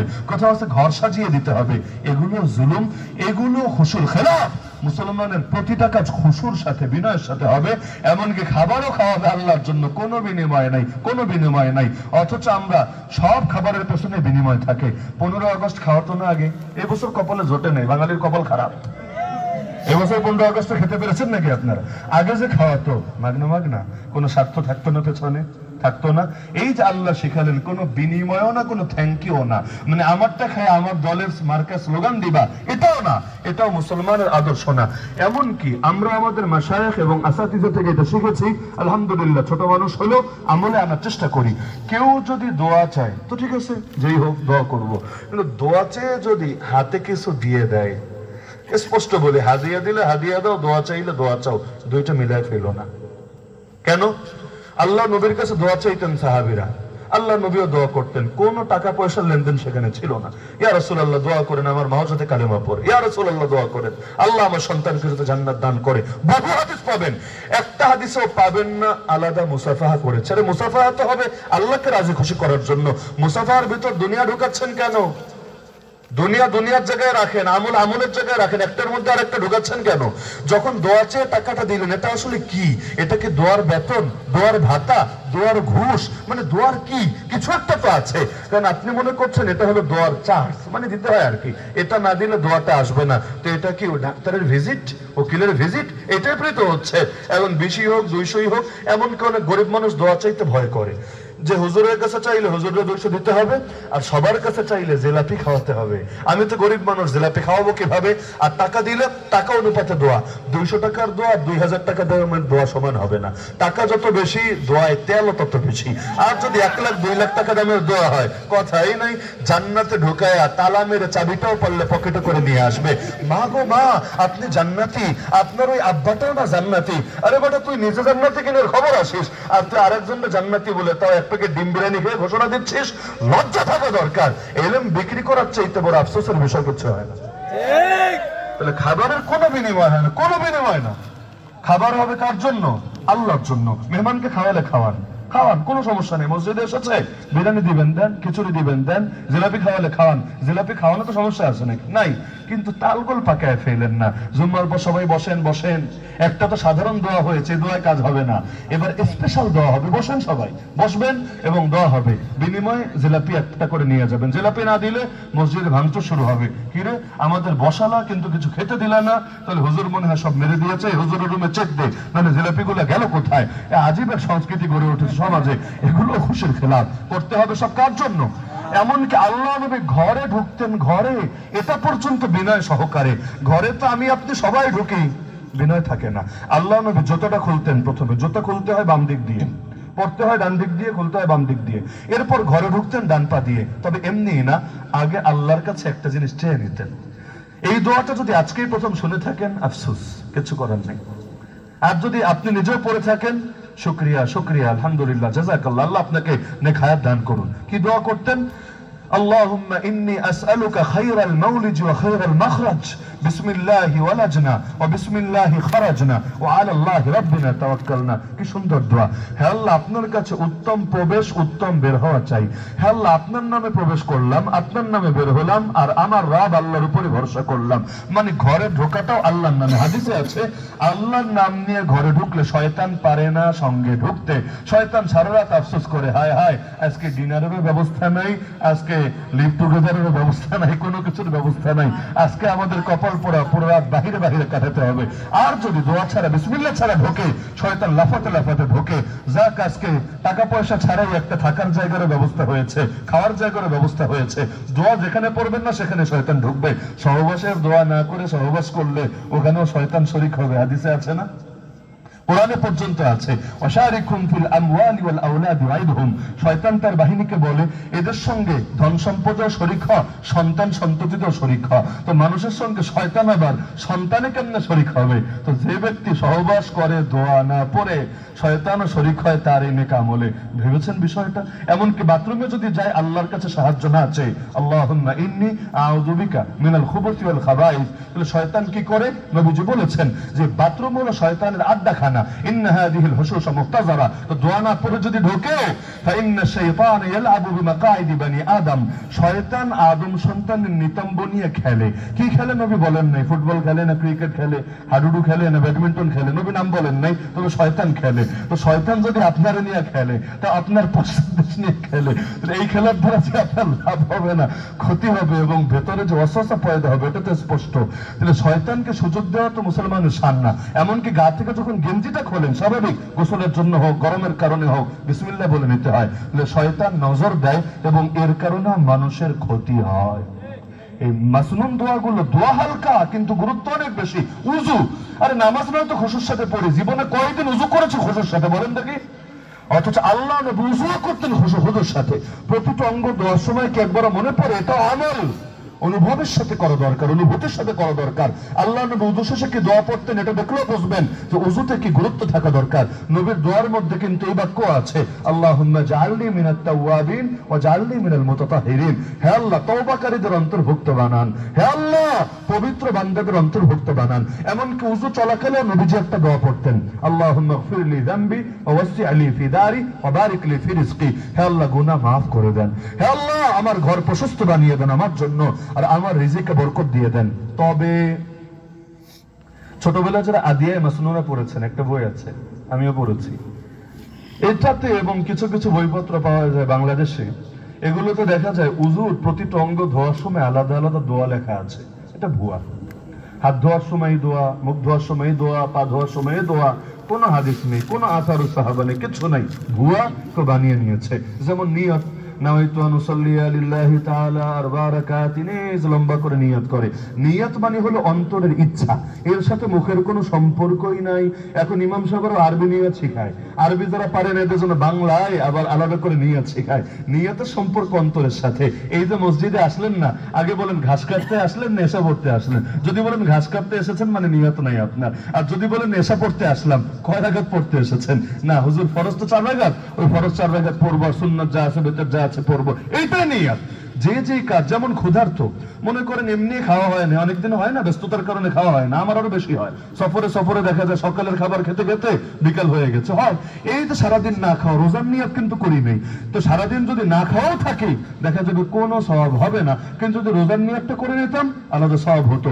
হাঁটতে গেছেন, পিছলা খেয়ে পুকুরে পড়ে গেছেন, এমনি চেহারা ধোয়া, মাথা মাসে করা, হাত ধোয়া, পা ধোয়া, সব অটো হয়ে গেছে। কেন? আপনি তো পুরাই পানির মধ্যে ডুবে গেছেন, কিন্তু আপনি তো উযুর নিয়ত নেই। তবে উযু তো যেহেতু নিয়ত আবশ্যক না, বরং আপনি ডুবে গেছেন, যেহেতু সব ভিজে গেছে, ব্যাস আপনার উযু সম্পূর্ণ হয়ে গিয়েছে, উযু আটকে থাকবে না। তো নিয়তের মূল সম্পর্ক অন্তরের সাথে। যেই কাজে নিয়ত অবধারিত, সেখানে অন্তরে অন্তরে বিষয়টা উপস্থিত রাখলেই চলবে। এই মুখ দিয়ে এই আবিষ্কার কোত্থেকে এসেছে?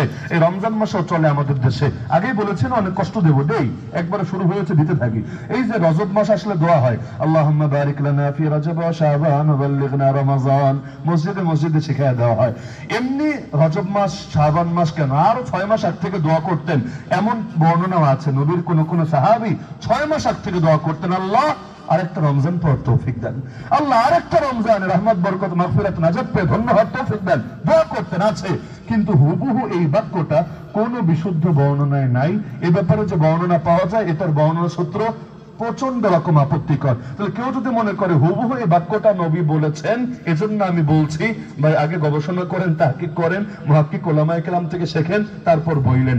যেটা নবী বলেন না এটা নবীর নামে চালাবেন কোন দুঃখে? তারাবিতে 4 রাকাত পর পর বসে সুবহানাল মুলকি ওয়াল মালাকুতি সুবহানাল ইজ্জতি ওয়াল আযমাতি ওয়াল হাইবাতি ওয়াল কুদরাতি ওয়াল কিবরিয়াই ওয়াল জাবারুত সুবহানাল মালিকিল হাইয়্যিল লাযী লা ইয়ানামু ওয়া লা ইয়ামুত সুবহান কুদ্দুসুন আবাদান আবাদান রব্বুনা রব্বুল মালাইকাতি ওয়ার রূহ। পুরোটা শুনিয়ে দিলাম এজন্য, না হলে বলবো হুজুর পারে না এজন্য বিরোধিতা করে। না পারি আলহামদুলিল্লাহ, ছোটবেলায় শিখেছি এগুলো। কিন্তু 4 রাকাত পর পর এটা পড়তে হবে। কোন কিতাবে আছে নামটা বলেন দেখি, কোন হাদিসের কিতাবে? বুখারী, মুসলিম, আবু দাউদ, তিরমিজি, নাসাই, ইবনে মাজাহ, মুওয়াত্তা মালিক, মুওয়াত্তা মুহাম্মদ, তাহাওয়ী, মুসান্নাফ ইবনে আবি শাইবা, আব্দুর রাজ্জাক, মুসনাদ আবি দাউদ, তায়ালিসি। কোনটার নাম বলবেন বলেন? আজকে কি আমরা চেক দেই? কোনটা পাবেন না। আর দোয়ার অর্থটা ভালো, বাক্য ভালো, কোনো সন্দেহ নাই। তো বাক্য ভালো হওয়া এক জিনিস, আর এক জায়গায় নিয়ে ফিট করে দেওয়া এক জিনিস। কাম ভালো হলে সব জিনিস সব জায়গায় চলে না। রোজা রাখা ভালো, তাই বলে ঈদের দিন রাখা যাবে না। নামাজ পড়া ভালো, তাই বলে সূর্য ওঠার সময়, ডোবার সময় আর ঠিক মাথার উপর থাকার সময় পড়া যাবে না। কাজ ভালো হলেই হয় না। একটা জিনিস এক জায়গায় নিয়ে ঠুস করে লাগায় দিবেন, এটার পক্ষে কোনো দলিল দিতে পারবেন না। তাহলে এই লাগানোর অধিকারও শরীয়ত আপনাকে দেয় না। এমনকি 20 রাকাত পরে ওই যে একটা দোয়া বানিয়ে নিয়েছে, আল্লাহুম্মা ইন্নী আসআলুকাল জান্নাতা ওয়া নাউযু বিকা মিনান নার, ইয়া খালিকাল জান্নাতি ওয়ান নার বিরহমাতিকা ইয়া আজিজ ইয়া গফফার ইয়া কারীম ইয়া সাত্তার ইয়া রহিম ইয়া জব্বার ইয়া খালিক ইয়া বার। আল্লাহুম্মা জিনা, আবার কোথাও বলে আজিরনা ওয়া খাল্লিসনা মিনান নার ইয়া মুজির ইয়া মুজির ইয়া মুজির বিরহমাতিকা ইয়া আরহামার রাহিমিন। আর রমজানে জান্নাতের দোয়া করে দরকার বেশি বেশি, জাহান্নাম থেকে পানা চাওয়া দরকার বেশি বেশি। কিন্তু হুবহু এই বাক্যটা কোন হাদিসে আছে বলেন দেখি? যদি না থাকে তারাবিহের দোয়া, তারাবি তো নবী শিখিয়েছেন, এই দোয়াটা কার থেকে আপনি আলাদা করে শিখলেন? তাহলে এই ভারসাম্যগুলো সমাজে করা দরকার। জুমার দিন দুরূদ শরীফ যত বেশি পড়বেন আল্লাহ তত বেশি খুশি হবে। এবং জুমার দিন কিছু বিশেষ টাইম আছে দোয়া কবুল হয়, মাগরিবের আগের টাইম, দুই খুতবার মধ্যবর্তী টাইম, তা আসরের পর 1000 বার দুরূদ পড়েন, অবশ্যই ভালো হবে, কোনো সন্দেহ নাই। কিন্তু নির্দিষ্ট একটা বাক্য আমাদের সমাজে চলে যে 80 বার, এটা অনেক অনেক মাদ্রাসায়ও দেখেছি, 80 বার ওই দুরূদের বাক্যটা বললে এই এই ফজিলত আছে। হাদিসটা জীবনে চেক দিয়েছেন, এই হাদিসটা প্রমাণিত কিনা? না হলে কিভাবে চালাচ্ছেন নবীজির নামে? আইডিয়ার উপর তো চলে না। আরে এমন এক দেশে থাকে আল হাদিস বইলে জাল হাদিস চালায় যায়। দেশপ্রেম ইমানের অঙ্গ। কয় নম্বর অঙ্গ? কয় নম্বর অঙ্গ আগে ক্লিয়ার করেন। আমানতু বিল্লাহি ওয়া মালাইকাতিহি ওয়া কুতুবিহি ওয়া রুসুলিহি ওয়াল ইয়াউমিল আখিরি ওয়াল কদরি খাইরিহি ওয়া শাররিহি মিনাল্লাহি তাআলা ওয়াল বাসি বাদাল মাউত। 7টা তো ছোটবেলায় শিখে আসলাম। এর মধ্যে ওয়াল দেশ, ওয়াল বালাদ, ওয়াল কান্ট্রি, যে ভাষাই বলেন কই আছে বলেন দেখি? যদি না থাকে, আর দেশ বলতে কি বোঝান বলেন দেখি? 47 এর আগের দেশ, না 71 এর আগের দেশ, না 71 এর পরের দেশ? দেশপ্রেম ইমানের অঙ্গ। যদি দেশ ভেঙে যায় তাহলে ইমানও ভেঙে যাবে।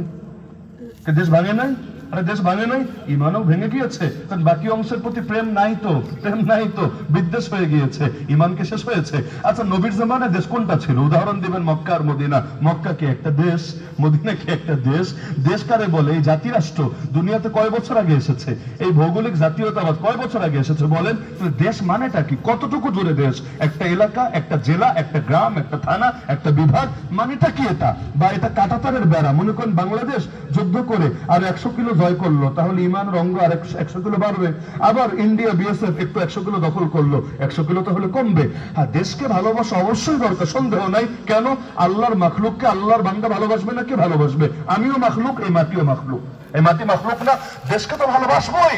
দেশকে ভালোবাসি বলেই তো দেশে ইসলাম প্রতিষ্ঠা করার স্বপ্ন দেখি। কারণ ইসলাম ছাড়া শান্তি আসবে না, রহমত আসবে না, বরকত আসবে না, বৈষম্য দূর হবে না, জুলুম যাবে না, ফ্যাসিবাদ একটা যাবে তো আরেকটা আসবে।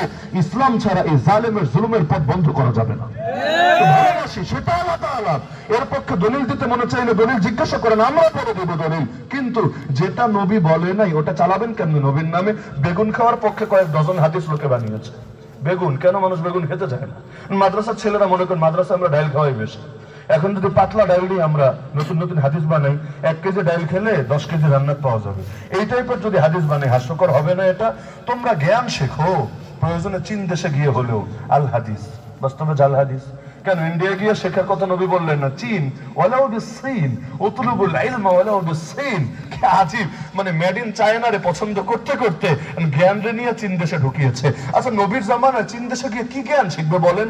এটা যদি নবীর হাদিস হয় তাহলে মক্কা ছেড়ে, মদিনা ছেড়ে, তায়েফ ছেড়ে, নবীকে ছেড়ে, সাহাবাকে ছেড়ে চীন দেশে গিয়ে কি ফ্যাংচুং শিখে আসবে? আর এর দ্বারা তার নেকি হবে? শহীদের রক্তের চাইতো জ্ঞানীর বিদ্যানের কলমের কালি পবিত্র। কে বলেছে আপনাকে? নিচে লেখে আল হাদিস। কোন কিতাবে আছে বলেন? আল হাদিস দিয়া জাল হাদিস বহুত চলে সমাজে, বহুত। এগুলোর কোনো ভিত্তি নাই। সবচেয়ে বেশি জাল হাদিস চালায় হলো দুই শ্রেণী। এক হলো বেদাতিরা। বেদাতিদের ভিত্তি হলো জাল হাদিসের উপর। আপনি অর্ডার দিবেন আর আপনারা বানায় ডেলিভারি দিয়ে দিবে। এমনকি ওরা যদি বয়ান করে 1 ঘন্টা, এর মধ্যে দেখবেন 40-45 মিনিট খালি জাল হাদিসই চলে। বিশেষ করে একটা সতর্ক করে আপনারা যারা শ্রোতবৃন্দ আছেন, যেই মাহফিলে দেখবেন কোরআনের গল্প, হাদিসের গল্প বলতে গিয়ে পুরো ডিটেইল সব বলে, জন্ম থেকে মৃত্যু, যে কোনো নবীর হোক, যে কোনো ব্যক্তির হোক, পুরা ঘটনা একদম রসালো ভাবে, ধারাবাহিক ভাবে উপস্থাপন করে, আপনি ধরে নিতে পারেন এখানেও বড় একটা ঘাপলা রয়েছে। কেন?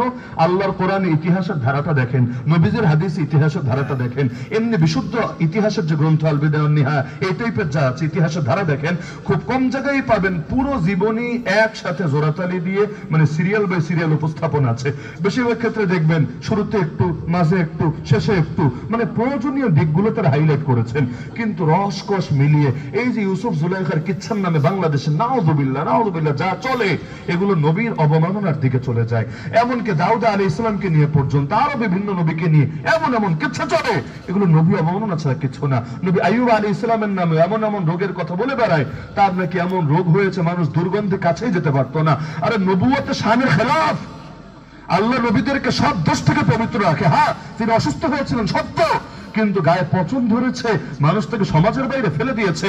কথা কি আকল আছে মাথায়? ইমানের সাথে বলছে নবীদেরকে আল্লাহ তার বংশে, তার 14 গোষ্ঠীতেও করে দোষ রাখে না, যাতে করে নবীর নবুয়ত গ্রহণ করতে কারো বিবেকে মোটেও না বাঁধে। আর সেখানে এমন রোগ হয়েছে, গায়ে পচন ধরেছে, এলাকার বাইরে চলে গেছে। কথা বলতে তো ইমানটা ঠিক রেখে অন্তত বলা উচিত। নাউযুবিল্লাহি মিন যালিক। এমনকি ইতিহাস দিয়ে মুআবিয়ার বিরুদ্ধে আজকাল একদল লোক রাদিয়াল্লাহু আনহু এই মুআবিয়া রাদিয়াল্লাহু আনহুর বিরুদ্ধে গালিগালাজ করে, দলিল হলো ইতিহাস। আরে রাগ তো ইতিহাস আর পাতিহাস। আল্লাহ নবীর সাহাবীকে ভালোবাসা আমাদের ঈমান, আমাদের আকীদা। আল্লাহ তাদের উপর সন্তুষ্ট হয়েছেন, এটাই শেষ কথা। এই মুআবিয়ার কলমে যে ওহী লেখা হয়েছে, ওই ওহী পড়ে আমরা আলেম হয়েছি, মৌলবী হয়েছি, ওই ওহীর উপর ইসলামের ভিত্তি। তুমি কোন ইতিহাসের দলিল দিবা? আরে রাখো তোমার ইতিহাস, যে ইতিহাস আকীদাকে আক্রান্ত করবে, কোরআনের আকীদা, হাদিসের আকীদা, আল্লাহ নবী শেখানো আকীদা, মুসলমান ওই ইতিহাসকে ধরে ডাস্টবিনে ছুড়ে ফেলবে। কারণ ইতিহাসে প্রচুর পরিমাণ রদ বদল হয়েছে। ইতিহাস বিজয়ীদের কলমে রচিত হয়। আওয়ামী লীগের আমলে মুক্তিযুদ্ধের ইতিহাস লেখা হয়েছে, বিএনপির আমলে আবার লেখা হোক, দেখবেন বইয়ে বইয়ে কত পার্থক্য পাবেন খুঁজে। বিশেষ হয় না? 71-এর যুদ্ধ নিয়ে আমার পর্যাপ্ত পড়াশোনা আছে, পর্যাপ্ত। আমি না হলেও আপনার 10 রকম বইয়ের নাম বলতে পারবো। এটা পড়লে এমন মনে হবে, ওটা পড়লে এমন মনে হবে। তার চাইতে বড় কথা, কোন পাকিস্তানি লেখক যদি 71 ইতিহাস লেখে কি হবে চিন্তা করেন। ওর লেখা পড়লে তো মনে হবে আমরা সবাই পাপী, ওরা হলো ধোয়া তুলসী পাতা, ওরাই ভালো, আমরা ভুল করে ফেলেছি। আর যদি আমাদের কারো লেখা পড়েন তাহলে কি মনে হবে? আর ইন্ডিয়ার কোন লেখকের যদি লেখা পড়েন মনে হবে ওরাই সব করে দিয়েছে, আমরা বসে বসে খেয়েছি। তাহলে দেখা যাচ্ছে ইতিহাস বিজয়ীদের কলমে রচিত হয়। শিয়ারা যত ইতিহাস লিখেছে, নবীর সাহাবীদের উপর বেশিরভাগ ক্ষেত্রে আঘাত করেছে। এই প্রাচ্যবিদরা, কাফের মুশরিকরা, পশ্চিমা বিশ্বে থেকে যারা ইতিহাস লিখেছে, এরা বেশিরভাগ ইসলামকে কলঙ্ক যুক্ত করার চেষ্টা করেছে। এমনকি একটা বই বহু সুনাম শুনতাম ছোটবেলা থেকে, দ্য রোড টু মক্কা। অনেকে হয়তো পড়েছেন, বেশি জ্ঞানী যারা। The road to Mecca, Muhammad আসাদের। একসময় ইহুদি ছিল, পরে মুসলমান হয়েছে, ইন্তেকাল করেছেন ঈমানের সঙ্গে। মৃত্যু হলে আল্লাহ তাকে মাফ করুন। কেউ যদি মুসলমান হয় অবশ্যই আমরা তাকে সাধুবাদ জানাই, কোনো সন্দেহ নাই। তিনি আমাদের ভাই, আমাদের বন্ধু, এমনকি তাকে রক্ষা করার জন্য আমরা জান দিতে রাজি আছি। কিন্তু কেউ মুসলমান হওয়ার মানে সে হুজুর হয়ে গেছে, এটা না। বাংলাদেশে অনেক মাহফিলে দেখবেন বক্তার নামের আগে হাফেজও নাই, মাওলানাও নাই, মুফতিও নাই, মুহাদ্দিসও নাই, শেখুল হাদিসও নাই, আছে নও মুসলিম অমুক। থাকে না? নও মুসলিম হওয়া ভালো, কোনো সন্দেহ নাই। পুরান মুসলিমরাই বক্তা হয়ে সারলো না, নও মুসলিম বক্তা হলো কেমনে? তুমি নমুসলিম হয়েছো ঠিক আছে, কিন্তু বয়ান করার জন্য যে ইলম দরকার, যে জ্ঞান দরকার, সেটাকে হাসিল করেছো? যদি হাসিল করো তাহলে আলেম লিখে দাও, কোনো সমস্যা নাই। আলেম যে কেউ হতে পারে। আলেম এটা এমন কোন সম্পদ না যা আমরা কক্ষিগত করে রেখেছি, যে কেউ হতে পারে। তো পড়াশোনা করলে আলেম লেখো, কিন্তু পড়ো নাই, খালি মুসলমান হয়েছে দুদিন আগে, এটাই তোমার যোগ্যতা। তোমার জন্য মাহফিল স্টেজে উঠে বয়ান করা জায়েজই নাই। আর সর্বোচ্চ কারগুজারি শোনাতে পারো, কারগুজারি পর্যন্তই। আমি এভাবে এই ধর্মে ছিলাম, এটা দেখেছি, মুসলমান হয়েছি, ব্যাস এর দূরই। যেমন রাজনৈতিক নেতারা আসে, এসে ভাই আমার একটা ভোট দিয়েন, আগামী নির্বাচনে আমার পাশে থাকেন, পাশে থাকলে পাশে পাবেন, শেষ। একটু বইলে তুমি চলে যাও, সমস্যা নাই। তো তুমি ওয়াজ মাহফিল শুরু করে দিও না, লাকুম দীনুকুম ওয়ালিয়া দীন, শিয়া শিত্তা পড়েছি, এই টাইপের ডায়লগ মারা শুরু করো না, মুখ বন্ধ রাখো। তো নও মুসলিম যদি কারগুজারি শোনায়, মানে কিভাবে ধর্ম গ্রহণ করেছে, কোনো আপত্তি নাই। কিন্তু আজকাল কি করে, ফতোয়া দেয় না, ফতোয়া দেয় না। এদের ফতোয়া নিয়ে এলাকা গরম থাকে না, এক এক সময় এক এক ফতোয়া। আরে ফতোয়া যত নতুন হবে, এলাকায় আপনার সুনাম তত বৃদ্ধি পাবে। যে হুজুর এমন কিছু বলেছে যা অন্য হুজুর বলতে পারে নাই। কেমন? হুজুর বলেছে নারীদের জন্য চেহারা খুলে রাখলে কোনো সমস্যা নেই, বা সবাই খুশি। আরে নারীর যদি চেহারা খোলা রাখে আর কি লাগে, কারণ হাত দেখে আর কি ফিতনা হবে, চুল দেখে আর কি ফিতনা হবে, পা দেখে আর কি ফিতনা হবে। ইসলাম সহজ, হুজুর ইসলামকে সহজ ভাবে উপস্থাপন করেছে। আর এই হুজুররা কাঠমোল্লা, এরা বর্বর, এরা উগ্র, এদের ভেতরে কোন রসকস নেই। এজন্য ইসলামটাকে কঠিন বানিয়ে রেখেছে। এজন্য দেখবেন যত ভুল ফতোয়া তত মার্কেট চাঙ্গা। এ বিশ্বাস হয় না? যত 2 নম্বরই করবেন, আমরা এমন একটা দেশে থাকি, যত 2 নম্বরই করবেন তত মার্কেট চাঙ্গা। আপনি ইখলাসের সাথে ওয়াজ করেন, আরে হুজুর তো এমনি হুজুরে পাওয়াই যায়। আর আপনি সিরিয়াল দিয়া 1 লাখ টাকা করে চুক্তি করে করে যান যে হেলিকপ্টার পাঠাতে হবে, আমি তো অনেক ব্যস্ত, আসলে হেলিকপ্টারে করে নিবার 1 লাখ টাকা আগে অগ্রিম দিবা, পরে আবার ভেজাল করবে না কি করবা? বলবে হ্যাঁ হুজুরটা তো অনেক দামি হুজুর, হুজুরটা এটা যেন তেন হুজুর না, হুজুরের সিরিয়াল পাওয়া যায় না। কৃত্রিম সংকট, সিন্ডিকেট, কৃত্রিম সংকট তৈরি করে ডিমান্ড বাড়াবে। মানুষ বলবে বাহ বাহ মাশাআল্লাহ। পোস্টারে লিখে দেয় 24 ইঞ্চি, 28 ইঞ্চি, 29 ইঞ্চি। আচ্ছা কয় ইঞ্চি হলে কয় কেজি হেদায়েত থাকে বলেন দেখি আমাকে? ইঞ্চির সাথে হেদায়েতের সম্পর্ক আছে নাকি? তার মানে যে মাহফিল করেছে ওর ইখলাস নাই, যে শুনতে এসেছে ওর ইখলাস নাই, যে বয়ান করে ওর ইখলাস। হুজুর হেলিকপ্টারে আগমন করিবেন কেন? হেলিকপ্টারে আগমন করলে কি হেদায়েত বেশি পাবে? এটা লিখলা কেন তুমি এখানে? ব্যস্ততার কারণে কেউ আসতে পারে, হেলিকপ্টার নিয়ে আমার চুলকানি নেই, আসুক না। কিন্তু হুজুর হেলিকপ্টারে আগমন করিবেন পোস্টারে লেখা থাকে না? এটা পোস্টারে লেখার মানে বুঝেন? মানে বুঝেন? ধান্দা নাই। না হলে এটা এখানে লিখলো কেন? হুজুর রকেটে আসলেও যা, হুজুর হেলিকপ্টারে আসলেও তা, হুজুর নৌকায় চড়ে আসলেও তা, আর হুজুর যদি পালকিতে করে আসে তাও, সেই ক্ষেত্রেও তা। কিন্তু এই ক্ষেত্রে ইখলাসের ঘাটতির কারণে সমাজে ফিতনা ছড়ায়। তাহলে বিনয় সব জায়গায় লাগবে নাকি লাগবে না? আমাদের রাজনীতিবিদদের বিনয় নাই দেখিয়ে দেশে ইসলাম কায়েম হয় না। অর্থনীতিবিদদের বিনয়, আল্লাহর সামনে বিনয় নাই বলে এই দেশে ইসলাম রাষ্ট্রীয় ভাবে অর্থনৈতিক ভাবে প্রতিষ্ঠিত হয় না। সবার বিনয়ের অভাব, আল্লাহর সামনে নিজেকে সত্যে রাজি না। আর দিল্লির সামনে সভ্য, আমেরিকার সামনে সভ্য, কাফেরের সামনে সভ্য। এজেন্সিগুলোর তো পা পা তুলে তাদের পা চাটতে থাকবে, কিন্তু আল্লাহর বিধানের সামনে নিজেকে সঁপে দিতে রাজি না। খুশুর কোনো বিকল্প নেই, প্রতিটা কাজে খুশু লাগবে। নামাজেও খুশু, দোয়ায়ও খুশু। যারা দোয়ায় আঙ্গুলে ফোটান না, এভাবে দোয়ায় হাত তুলে তারপর গল্প করে, কিরে দোস্ত কেমন আছিস, বাড়ির সবাই ঠিকঠাক আছে, অথবা ঘড়ি দেখে, অথবা জিলাপির প্যাকেট দেখে, আপনার এই দোয়া করার চাইতে না করা ভালো ছিল। কেন জানেন? বেয়াদবি হচ্ছে। কার সাথে? তা আল্লাহর সাথে বেয়াদবি কেন করেন? আমার সামনে এসেও যদি আপনি আরেক দিকে তাকায় তাকে আমার কাছে ভিক্ষা চান না, হুজুর ভিক্ষা দেন, কিন্তু মনোযোগ আরেক দিকে, আমি একটা চর বসায় দিব আপনার গালে, বিরক্ত লাগবে। আরে আমার কাছে চাচ্ছিস, আমার দিকে তাকা, আমার সাথে কথা বল, কিন্তু হাত পাতলেন একদিকে, তাকাচ্ছেন আরেক দিকে। এটা বেয়াদবি না? দুনিয়ার মানুষের বেলায় বোঝেন, আল্লাহর ব্যাপারে বোঝেন না? লা ইয়াকবালুল্লাহু দুআ কলবিন গাফিলিন লাহিন। আল্লাহ উদাসীন অন্তরের দোয়া কবুল করেন না। দোয়া হতে হয় আল্লাহকে ভালোবেসে, দিল থেকে। ওই জিলাপির টানে দোয়া হলে ওই দোয়ায় কিচ্ছু হবে না। এজন্যই মজার একটা বিষয়, সরকারি মসজিদ, সরকারি ঈদগাহ, সরকারি যত প্রতিষ্ঠানগুলো আছে না, এগুলোতে 16 বছর যে হারে দোয়া হয়েছে, ওই দোয়া যদি কবুল হতো না, আপনারা যতই আন্দোলন করেন কিচ্ছু করতে পারতেন না। কি বিশ্বাস হয়? যে হারে দোয়া হয়েছে, দোয়া কবুল হলে আপনারা বরবাদ হয়ে যেতেন। আপনারা কিছু মানে তার গদিও একটু নাড়াতে পারতেন না। তার মানে দোয়া কবুল হয় নাই। হবে কেন? কারণ দোয়া তো আল্লাহর জন্য হয় নাই, দোয়া হয়েছে, তেল বিতরণ হয়েছে ধান্দার জন্য, চাকরির জন্য। এই কারণে এই দোয়া আল্লাহ কবুল করেন নাই। যে দোয়া আল্লাহর জন্য হয়, আল্লাহ সে দোয়া কবুল করেন। তাহলে সব কাজে খুশি রাখবেন তো ইনশাআল্লাহ। মূল আলোচনা শেষ। এবার আমি নামাজে কিভাবে খুশি তৈরি করবেন অতি অল্প সময়ে বলে আলোচনা শেষ করি। নামাজে খুশি তৈরি করার ইচ্ছা আছে তো? সবার আছে তো? ছোট ছোট কয়েকটা পরামর্শ একেবারে গুনে গুনে মাথায় রাখেন। 1 নম্বরে, উযুটা করবেন খুবই মনোযোগের সাথে। উযু যাতে উযুর মতোই হয়, অনুভূতির সাথে। উযুটা করে মসজিদে আসবেন একটু আগে, এমন যাতে না হয় জামাত শুরু হয়েছে এরপর এসে ঢুকছেন। আমরা চাই কি জানেন, নামাজের 1 সেকেন্ড আগ পর্যন্ত আমি থাকবো খুশু মুক্ত, আর আল্লাহু আকবার বলবো, সঙ্গে সঙ্গে হব খুশু যুক্ত, সালাম ফিরাবো, আবার হব খুশু মুক্ত। এইরকম কোন নিনজা টেকনিক নাই দুনিয়ার বুকে। নামাজে খুশু ধরে রাখতে চাইলে একটু আগ থেকেই প্রিপারেশন নিতে হবে। রমজানের তৈয়ারি আগ থেকে নেই না, ঈদের প্রস্তুতি আগ থেকে নেই না, মেহমান আসলে তার জন্য কেনাকাটা আগ থেকে করি না, এটাই আমাদের নিয়ম। তো নামাজে খুশু লাগবে, আল্লাহ তাআলা অনুভব করবো দিল দিয়ে, একটু আগ থেকে তৈয়ারি নিতে হবে। কিভাবে?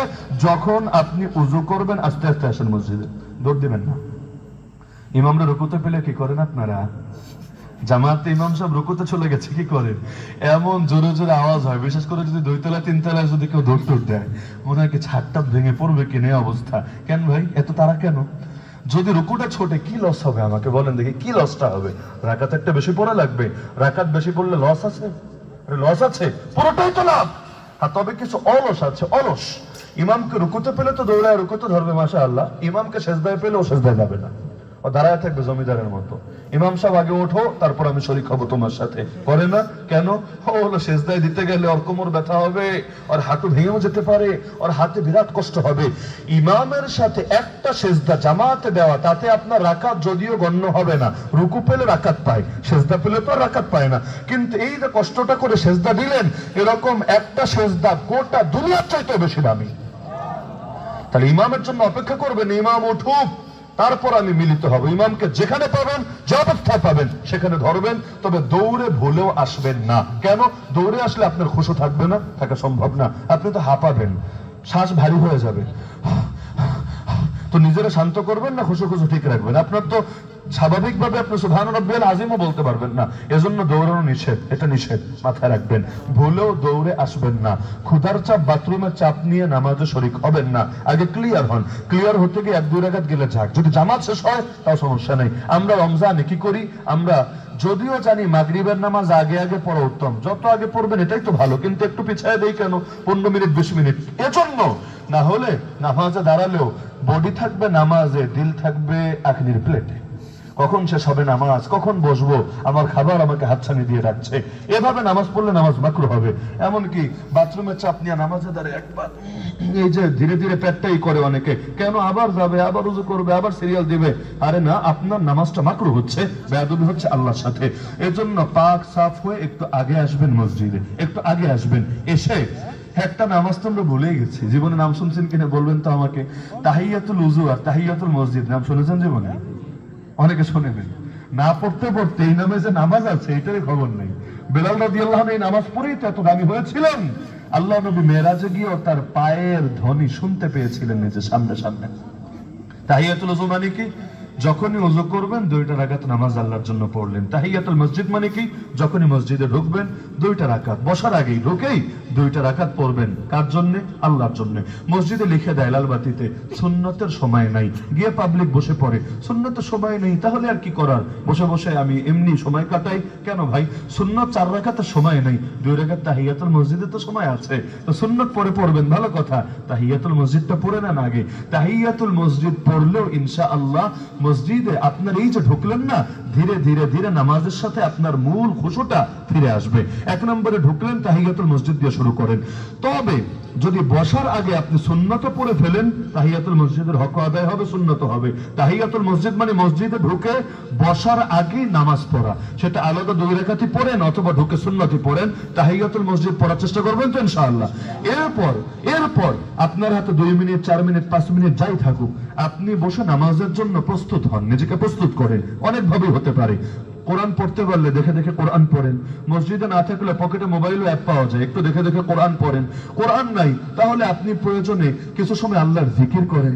জিকির করতে ভালো লাগছে না, তাহলে একটু অনুভব করেন কবরের কথা, হাসরের কথা, আখিরাতের কথা, জান্নাতের কথা, জাহান্নামের কথা। কারণ দিলে যা থাকবে এর প্রভাব পরে পড়বে। ঘুমানোর সময় আল্লাহকে ডেকে ডেকে ঘুমালে উত্তম স্বপ্ন দেখা যায়। আর যদি ঘুমের আগে ফেসবুকের রিলস আর টিকটক আর ইউটিউবের শর্টস দেখতে দেখতে ঘুমান, ঘুমের মধ্যে দেখবেন ফ্রি মুভিজ চলছে। একেবারে এই এইচডি সিনেমা হলে আপনি চলে এসেছেন, মাগনা কেন? কারণ ঘুমানোর সময় যেটা নিয়ে ঘুমাবেন, ঘুমের ভেতরে সেটা চলবে। নামাজে ঢোকার আগে মসজিদে দোকানদারি করতে করতে ঢুকবেন, গিয়ে খালি কোন রকম আল্লাহু আকবার বলে শরীক হবেন, দেখবেন নামাজের মধ্যে কিরে মালটা আছে কিনা, কি আনা লাগবে কি লাগবে না, ওই হিসাব নিকাশ চলবে। এজন্য একটা আগ থেকে সময় দেন আল্লাহকে, মানে নিজেকে প্রস্তুত করতে থাকেন। এরপর যখন নামাজ শুরু হবে, নামাজে দাঁড়ানোর আগে চিন্তা করেন, নবী বলে দিয়েছেন সাল্লি সালাতা মুয়াদ্দিইন, শেষ বিদায়কারীর মতো নামাজ পড়ো। এই নামাজটাই আমার জীবনের শেষ নামাজ। প্রতিটা নামাজে মনে রাখবেন, আজকের নামাজটাই আমার জীবনের হয়তো শেষ নামাজ। যদি এটাই শেষ নামাজ হয়, যেভাবে পড়া উচিত আমি সেভাবেই পড়বো, কারণ আরেকটা নামাজ পড়ার তৌফিক এই কপালে নাও জুটতে পারে। প্রতিটা নামাজকে শেষ নামাজ করে যদি পড়ে, নামাজের রং আলাদা বদলে যাবে। 2 নম্বরে আনতা আবুদাল্লাহ কান্নাকা তারা ফাইন লাম তাকুন তারাহু ফাইন্নাহু ইয়ারাক। নামাজ শুরু করবে এমন ভাবে যেন আল্লাহকে দেখতে পাচ্ছে নিজের চোখে। এই চোখ দিয়ে দুনিয়াতে আল্লাহকে দেখা সম্ভব না, কিন্তু এই চোখ দিয়ে, মানে অন্তরের চোখ দিয়ে অনুভব করা সম্ভব। আমি অনুভব করছি আমার আল্লাহকে, আমার মাওলা আছেন আমার সামনে, আমি তার সামনে সিজদায় লুটিয়ে পড়বো কিছুক্ষণের ভেতরে। যদি এটা না পারেন, ফাইন্নাহু ইয়ারাক, এই মাকামে মুশাহাদা না পারলে মাকামে মুরাকাবা করেন, অর্থাৎ আল্লাহ দেখছে আমাকে, আল্লাহ দেখছে আমাকে, এটা তো নিশ্চিতই। এটা স্মরণ রাখেন, আমার বাপ দেখলে কেমনে নামাজ পড়ি, আমার উস্তাদ দেখলে কেমনে নামাজ পড়ি, আল্লাহ দেখছেন কিভাবে রুকু দেই, আল্লাহ দেখছেন কিভাবে তেলাওয়াত করি। প্রত্যেক রমজানের আগে তো লাগাতার তারাবি পড়িয়েছি প্রায় 1 যুগেরও বেশি। আমাদের শেখ প্রতি রমজানে পরামর্শ দিতেন, তেলাওয়াত যে করবা আল্লাহকে শোনানোর জন্য করবা, কারণ রমজানে হাফিজ সাহেবদের তেলাওয়াত আল্লাহকে শোনানোর জন্য কমই হয়, মুসল্লিদের শোনানোর জন্য বেশি হয়। সুন্দর করে পড়বো, মুসল্লিরা মাশাআল্লাহ বাহবা দিবে, মাস শেষে হাদিয়া দিবে, আগামী বছর দাওয়াত দিবে। এজন্য যাতে না হয় আল্লাহকে শোনানোর জন্য, যদিও নিয়ত গরমিল হবে, বারবার টেনে টেনে আনবা, নিয়ত ঠিক রাখবা আল্লাহকে শোনানোর জন্য। আল্লাহকে শোনালে কিভাবে শোনাতাম ওভাবেই আমি পড়বো। এভাবে যদি পড়ো, আল্লাহ তো খুশি হবে, বান্দারেও খুশি করে দিবে। আর খালি বান্দারে খুশি করতে চাইলে বান্দা খুশি হবে না, প্রতিদিন এক একটা প্যাচ বের করবে। নামাজের পর বলবে, কি হুজুর স্পিড কি আর বাড়বে না? রমজান অর্ধেক শেষ হয়ে যাচ্ছে, কবে গতি বাড়াবেন? একটা না একটা প্যাচ হাফিজ সাহেবের খালি লাগাতেই থাকে আর লাগাতেই থাকে। তখন চিন্তা, আমাকে লুকমা থেকে বাঁচতে হবে, আমাকে এই করতে হবে, আমাকে সেই করতে হবে। রাখেন সব চিন্তা, আল্লাহকে খুশি করেন, আল্লাহ বান্দাকে খুশি করে দেবে।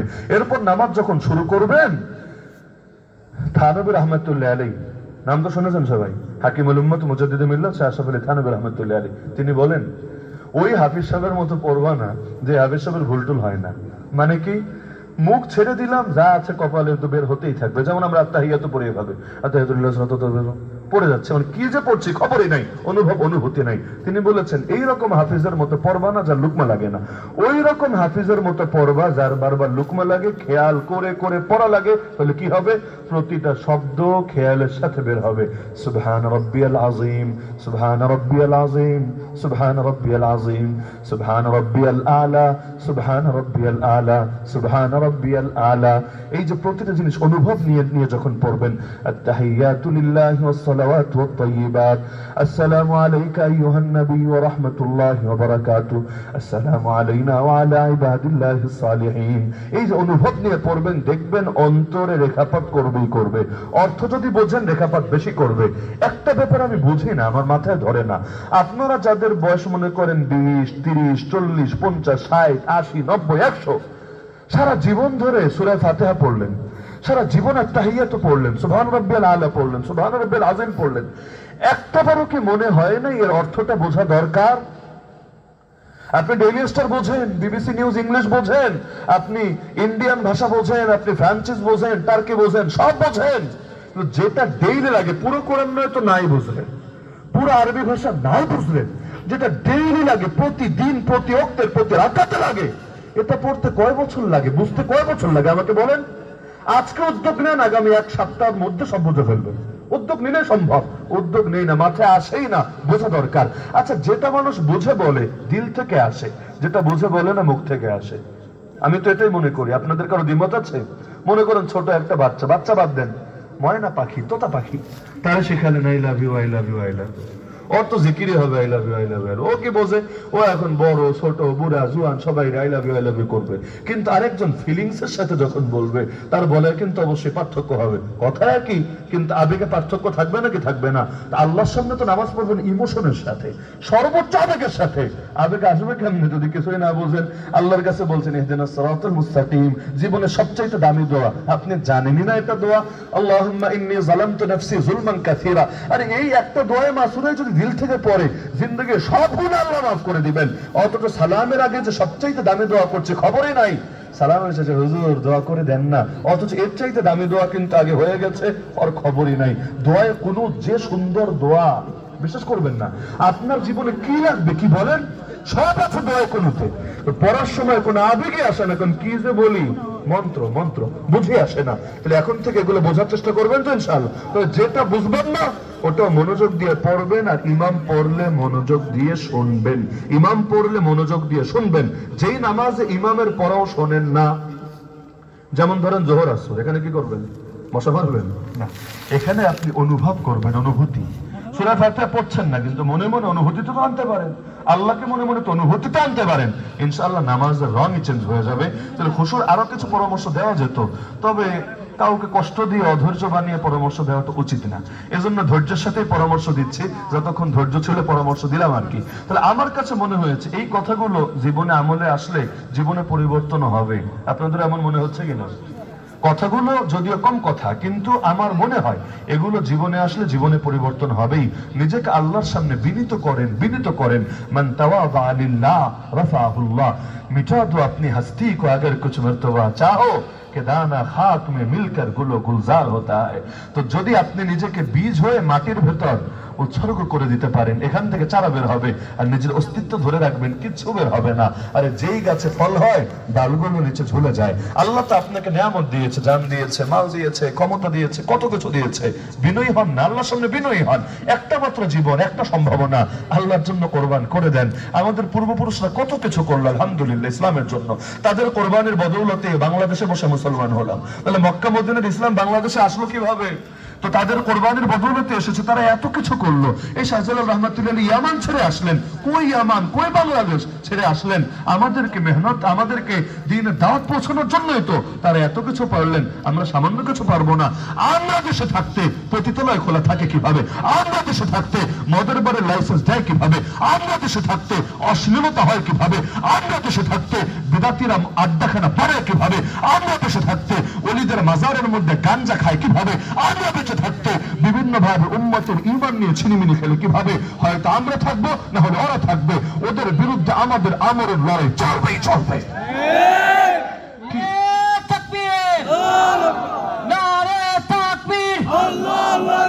দিন ইসলাম, দিন ইসলাম, মজ্জা চলবে না, চলবে না, চলবে না, ইত্তেহাদুল উলামা।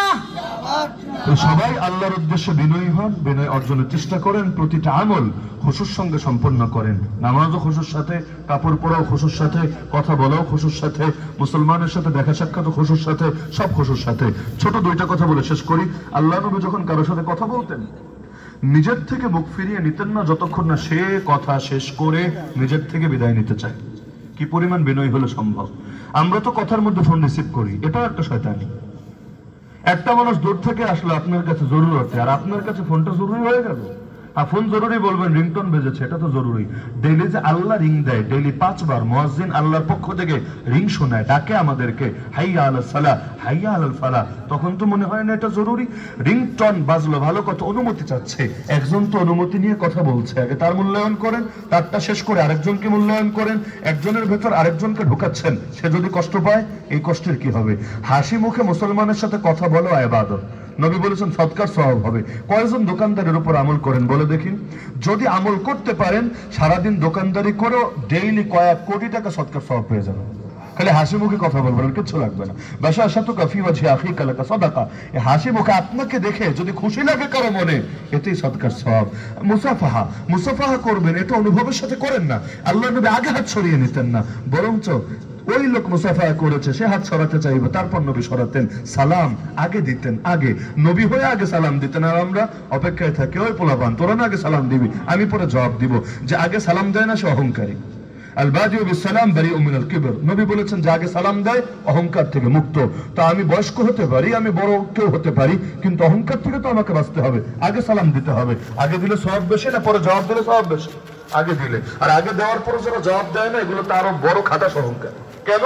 কারণ সালাম দেওয়া সুন্নাত, জবাব দেওয়া ওয়াজিব। সালাম দেওয়া সুন্নাত, জবাব দেওয়া কি? জবাব মানে বুঝেন? জবাব, এটা জবাব। জবাব কি? ওয়ালাইকুম আসসালাম ওয়া রাহমাতুল্লাহি ওয়া বারাকাতুহু। এবং জবাব সালামের চাইতে যাতে কম না হয়। সালাম দিলে আসসালামু আলাইকুম, জবাব দেন ওয়ালাইকুম আসসালাম ওয়া রাহমাতুল্লাহ। সালাম দিলে আসসালামু আলাইকুম ওয়া রাহমাতুল্লাহ, জবাব দেন ওয়ালাইকুম আসসালাম ওয়া রাহমাতুল্লাহি ওয়া বারাকাতুহু। সালাম দিলে আসসালামু আলাইকুম ওয়া রাহমাতুল্লাহি ওয়া বারাকাতুহু, জবাব দেন ওয়ালাইকুম আসসালাম ওয়া রাহমাতুল্লাহি ওয়া বারাকাতুহু। উল্টা যাতে না হয়। সালাম দিলে আসসালামু আলাইকুম ওয়া রাহমাতুল্লাহি ওয়া বারাকাতুহু, জবাব ওয়ালাইকুম ওয়ালাইকুম আসসালাম না, এভাবে না। জবাব যেটা সালামের চাইতে বেশি হয়। মনে থাকবে তো ইনশাআল্লাহ। বউ বাচ্চারা সালাম দিবেন, ঘরে ঢোকার সময় সালাম দিয়ে ঢুকবেন। নবীর সুন্নাত। সালাম মানে দোয়া, সালাম মানে নিরাপত্তার দোয়া। তো এটা তো অবহেলা কেন করবেন? তো এই সুন্নাতের আমলগুলো এলাকায় গড়েন। আর আমি যুবকদেরকে একটা পরামর্শ দিতে চাই, এখানে যুবক আছেন, বেশিরভাগই যুবক। আপনাদেরকে একটা পরামর্শ আমি দিতে চাই, আপনারা উদ্যোগ নিলে সমাজ পরিবর্তন হবেই হবে ইনশাআল্লাহ। আপনারা মেরুদণ্ড সোজা করে দাঁড়াতে হবে, পুরো সমাজ দাঁড়িয়ে যাবে। আর আপনারা ভেঙে গেলে পুরো সমাজ ভেঙে যাবে। এই যে কিছু সুন্নতের মুজাকারা হলো আজকে, এতে এলাকায় ফায়দা হবে না? এই মুজাকারা গুলো মাঝে মাঝে হলে এলাকায় আরো বেশি ফায়দা হবে না? প্রতি মাসে 3টা রোজা সুন্নত সবাই জানে, কিন্তু কেউ রাখে না। 2-1 ছাড়া কেউ রাখে না। আপনারা উদ্যোগ নিলে আগামী মাস থেকে দেখবেন মসজিদ ভরা রোজা রাখবে। কিভাবে? আপনারা রোজা যেদিন আসবে 13, 14, 15 আরবি মাসে 13, 14, 15 রোজা রাখার 2-1 দিন আগ থেকে একটু প্রচারণা শুরু করেন। মসজিদে একটা ফেস্টুনটা নিয়ে দেন যে এই 3 দিন যে রোজা রাখবে আল্লাহ থেকে সারা জীবন রোজা রাখার সওয়াব দিয়ে দিবেন। তাআলিকা সিয়ামুদ দাহর। কারণ 3 রোজায় 30 নাকি, বছরে 11 মাসে 3টা করে রোজা রাখবে, প্রতি মাসে 330টা রোজার সওয়াব।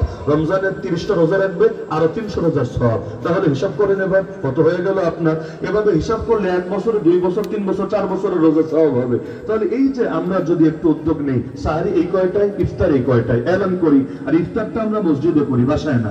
যার যা আছে নিয়ে মসজিদে চলে আসলাম, একটু বেশি করে আনলাম। আমরা 10 জন রোজা রেখেছি, আমরা তো বসবোই। দোস্ত তুই আয়, বস, একসাথে বস, যা আছে খাই। এখন ও বলবে আমি তো রোজা রাখি না। রোজা রাখিস না তো কি হয়েছে? ইফতার খাওয়া পাপ নাকি? খাবেটা। এখন সে খাবে 1 দিন 2 দিন, লাস্টে চিন্তা করবে এটা তো পাগল, এগুলো তো আমার খাওয়া ছাড়বে। তাহলে খাবো যখন রোজা রেখেই খাই, আমিও খাই, আরেকজনকে খাওয়াই। দেখবেন শুরু করবেন 10 জন, পরের মাসে 20 জন, পরের মাসে 40 জন, এমনকি মুরব্বীরাও শরীক হবে। একসময় দেখবেন পুরো মসজিদ ভরা মানুষ সুন্নাত রোজা রাখবে।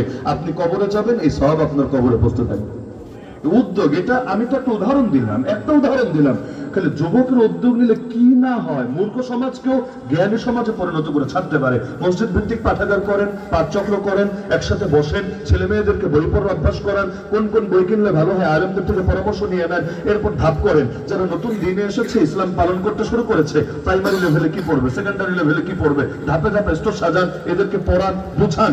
দেখবেন শিক্ষিত একটা সমাজ গড়ে উঠবে এবং আগামীতে এরাই শিরক বিদআতের বিরুদ্ধে ময়দানে মোকাবেলা করবে, সংগ্রাম করবে। তা আমি উদাহরণ দিলে রাত শেষ হবে, উদাহরণ শেষ হবে না।